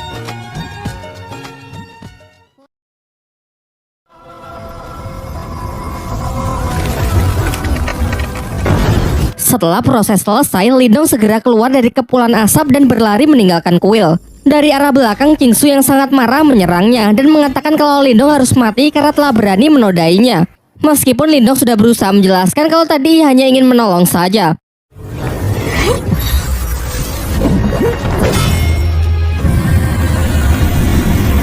Ketika Qingsu sudah berhasil mencekik Lindong dan nyaris membunuhnya, ia teringat perasaan hangat saat bersama Lindong yang membuat hatinya perlahan mulai luluh. Di tengah keributan tersebut, Ling Langtian beserta dua ketua tim lainnya sudah sampai dan langsung menerobos ke dalam kuil untuk mengambil jantung nirwana. Dan tentu saja benda tersebut sudah tidak ada. Tetapi mereka nampak tak keberatan jika memang Qingsu yang lebih awal sampai dan mengambil jantung nirwana tersebut terlebih dahulu. Setelah percakapan singkat itu, Qingsu menarik tangan Lindong dan berbisik tentang urusan dengan Lindong yang belum selesai. Di waktu yang bersamaan, Lin Ke dan para anggota klan lainnya datang ke kuil makam kuno. Diperlihatkan Wang Pan mengadukan kepada seniornya yang bernama Wang Yan kalau Lindonglah yang telah berebut senjata spiritual miliknya, yakni tombak pencakar langit. Qingsu yang tak ingin ikut campur dalam pertikaian itu sehingga memutuskan untuk keluar terlebih dahulu dan menunda urusannya dengan Lindong. Sementara Lindong menanggapi tuduhan tersebut tegas mengatakan kalau sejak awal seluruh benda di makam kuno bukan milik siapapun sehingga karena ialah yang mengambilnya terlebih dahulu maka benda tersebut otomatis menjadi miliknya. Akan tetapi Wang Yan yang sama sekali tidak peduli dengan argumen Lindong, ia tetap ingin Lindong menyerahkan senjata tersebut kepada juniornya sebelum Lindong menyesal. Di sisinya, Ling Ke mencoba membela Lindong dan bersedia bersaksi bahwa Lindong memang tidak bersalah. Namun ucapannya tersebut justru dihentikan oleh Lin Langtian. Terlebih lagi saat tahu kalau Lindong hanyalah anggota dari klan cabang, ia malah ikut mengintimidasinya karena merasa kalau Lindong hanya mempermalukan nama baik dari klannya saja. Lin Langtian kemudian memerintahkan Lindong agar meminta maaf kepada klan Wang dan menyerahkan tombak pencakar langit tersebut kepada Wang Pan. Bukannya menurut, Lindong pun malah dibuat semakin emosi mengingat ia sebenarnya juga menyimpan dendam kepada Lin Langtian yang dulu pernah mengalahkan ayahnya. Namun sayangnya sampai detik ini perbedaan kekuatan mereka masih terlalu jauh. Terlihat hanya dengan hentakan kaki ia bisa mengintimidasi seluruh ruangan. Dilanjutkan dengan serangan bola api tingkat tinggi yang benar-benar mampu menekan Lindong. Walaupun ia sudah bertahan menggunakan senjata spiritualnya. Diperdengarkan dari dalam dirinya, Martha mengatakan jika Lindong mengerahkan seluruh kekuatannya sekarang, maka persentase ia menang hanyalah 20%. Kecilnya kemungkinan tersebut membuat Lindong sadar betapa besarnya perbedaan kekuatan di antara mereka sampai saat ini. Sementara itu dengan sombongnya, Ling Langtian mengatakan bahwa ia akan memberikan Lindong satu kesempatan lagi, yaitu jika Lindong bisa lolos dari tekanan kekuatan spiritual yang ia buat dan berhasil keluar dari kuil, maka masalah ini akan dinyatakan selesai. Masih mencoba membantu Lindong, namun kali ini Ling Ke menyarankan agar Lindong menyerah saja karena tak mungkin ia bisa menahan tekanan spiritual dari Ling Langtian. Namun Lindong mengabaikan peringatan Ling Ke dan masih percaya diri untuk menerima tantangan tersebut. Mulailah ia merapatkan energinya dan perlahan berjalan keluar aula. Lin Langtian pun juga tak mau kalah dengan memperkuat tekanan yang ia berikan. Nampaknya tekanan kekuatan mental ini memang jauh lebih kuat dari apa yang pernah ia rasakan saat berada di dalam pertarungan menara. Tetapi meskipun tubuhnya kini sudah dipenuhi dengan luka, sedikit pun Lindong tetap tidak berhenti bergerak. Melihat usaha bocah di depannya yang sangat keras, Ling Langtian tak lantas menunjukkan belas kasihannya. Ia justru kembali meningkatkan cengkraman tekanan energi mentalnya yang terlihat seperti tangan Susanoo.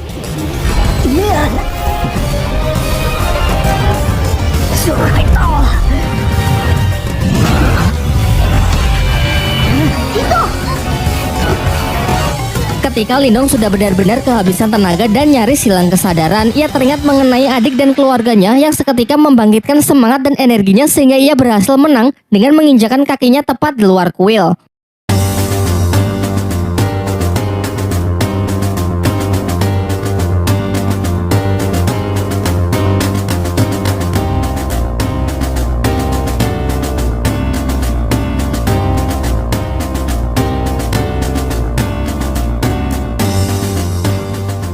Sebelum pergi, ia mengatakan bahwa kejadian hari ini pasti nanti akan ia balas 100 kali lipat. Sementara di dalam kuil, semuanya dibuat sangat terkejut melihat Lindong yang mampu lolos dari cengkraman kekuatan mental tingkat tinggi dari Ling Langtian. Singkat cerita, setelah keluar dari makam kuno, Lindong bermeditasi dalam waktu yang cukup lama untuk memulihkan dirinya. Diperlihatkan emosi Lindong yang meluap-luap ingin segera membalas perbuatan dari Ling Langtian dalam waktu 2 tahun dari sekarang. Namun dengan berat hati Martha mengatakan kalau 2 tahun saja tak akan cukup karena perbedaan kekuatan mereka yang benar-benar terlampau jauh. Lagi pula 2 tahun lagi pasti kekuatan dari Ling Langtian juga akan meningkat. Seketika dalam keputusasaannya, Lindong teringat dengan lokasi segel kuno saat ia berada di puncak pertarungan menara. Diceritakan jika ia berhasil mendapatkannya, ia akan punya kesempatan untuk menandingi kekuatan dari Ling Langtian. Martha lalu menceritakan bahwa di masa lalu terdapat seorang pria yang menguasai 8 segel kuno dan memperoleh kekuatan yang sangat luar biasa kuat. Kekuatannya tersebut ia gunakan untuk menghentikan chaos pada masanya. Namun setelah kejadian itu, secara misterius pria tersebut menghilang dan ke-8 segel terpencar ke seluruh penjuru benua. Di saat mereka tengah mengobrol, tiba-tiba terlihat sebuah meteor jatuh tepat ke arah mereka.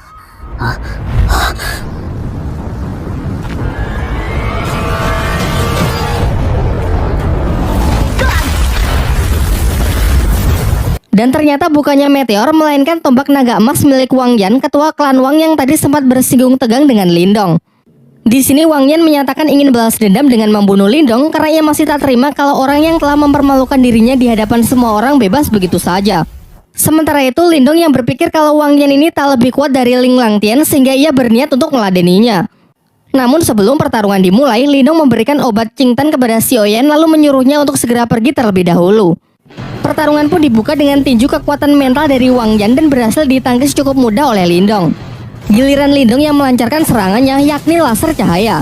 Namun serangannya tersebut tak mampu membuat Wang Yan bergerak satu jari pun. Dilanjutkan oleh Wang Yan dengan serangan balasan super kuat yang ia sebut telapak tangan iblis. Lindong pun bergerak cepat dengan mencoba menahannya menggunakan tombak pencakar langit. Dari sini ia baru sadar bahwa pemilik makam kuno telah menanamkan beberapa teknik rahasia sehingga kini tombaknya menjadi jauh lebih kuat. Akibatnya serangan Wang Yan pun dapat ia pukul mundur, dilanjutkan dengan hantaman keras dari teknik mental transformasi berwujud seekor ikan biru.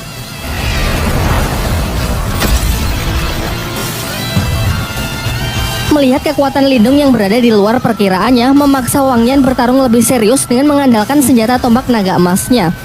Dan benar saja, dalam sekejap Wang Yan juga mampu melepaskan teknik transformasi kekuatan mentalnya yang berwujud naga emas raksasa. Di sisi Lindong, Martha pun memberikan peringatan keras kalau itu bukanlah serangan yang bisa Lindong tahan dengan hanya teknik biasa. Lantas ia menyarankan agar Lindong mengalirkan seluruh energi spiritualnya ke tombak pencakar langit.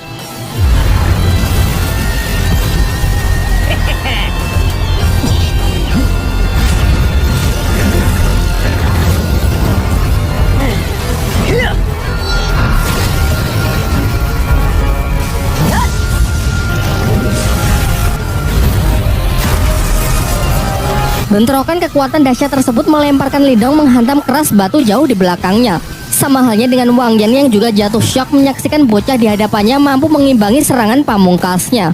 Ia makin kesal dong, dilancarkanlah serangan jarak dekat untuk segera menghabisi Lindong.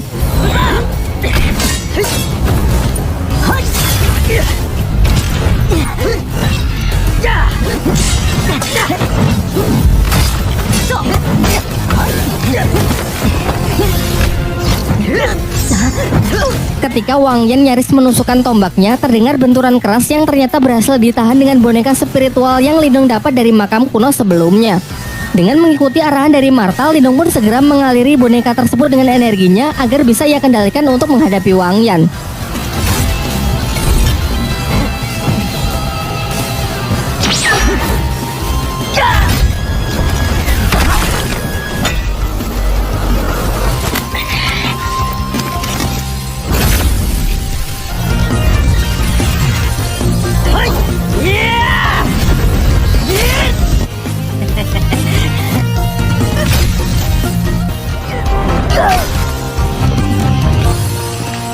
Di saat pertarungan telah berakhir, Lindong berniat langsung membunuh Wang Yan, namun sebuah penghalang ungu misterius mencegahnya. Ternyata penghalang tersebut milik seorang pria parubaya yang bernama Shen Long yang merupakan guru sekaligus pengawal dari Wang Yan. Shen Long pun menjalankan perintah dari Wang Yan untuk segera merapalkan sebuah teknik super kuat yang bahkan tak sanggup ditahan oleh boneka spiritualnya. Inilah definisi kukira Baiwan ternyata bawa kawan, membuat Lindong terpaksa mundur karena tenaganya telah banyak terkuras dalam duelnya melawan Wang Yan.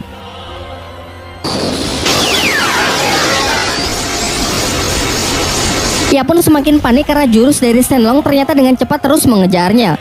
Martha pun juga berusaha bertindak dengan menyuruh Lindong mengaliri segala rubah di tangannya agar ia bisa membantu melenyapkan serangan yang mengejarnya tersebut.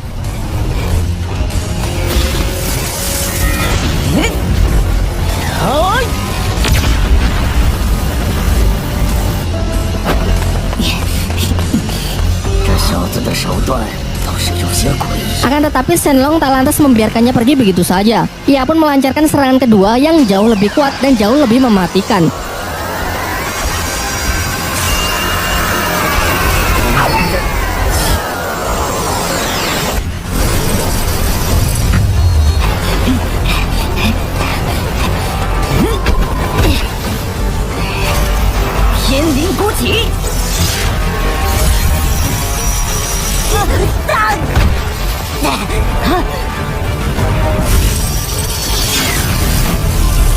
Di detik-detik sebelum serangan itu melenyapkan Lindong, Qingsu si gadis teratai datang dan berhasil menyelamatkan Lindong.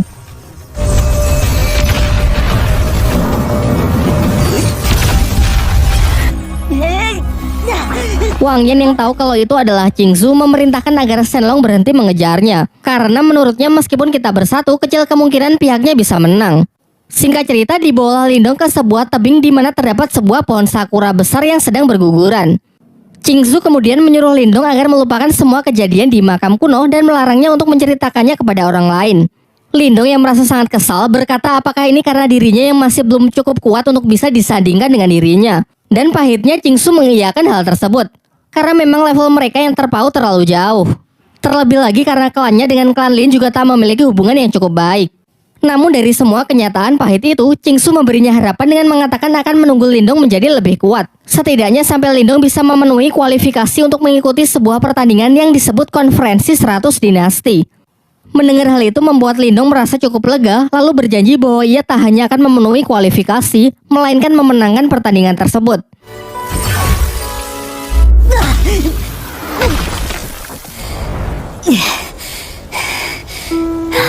Setelah memberikan salam perpisahan, Qingsu pun bergegas pergi.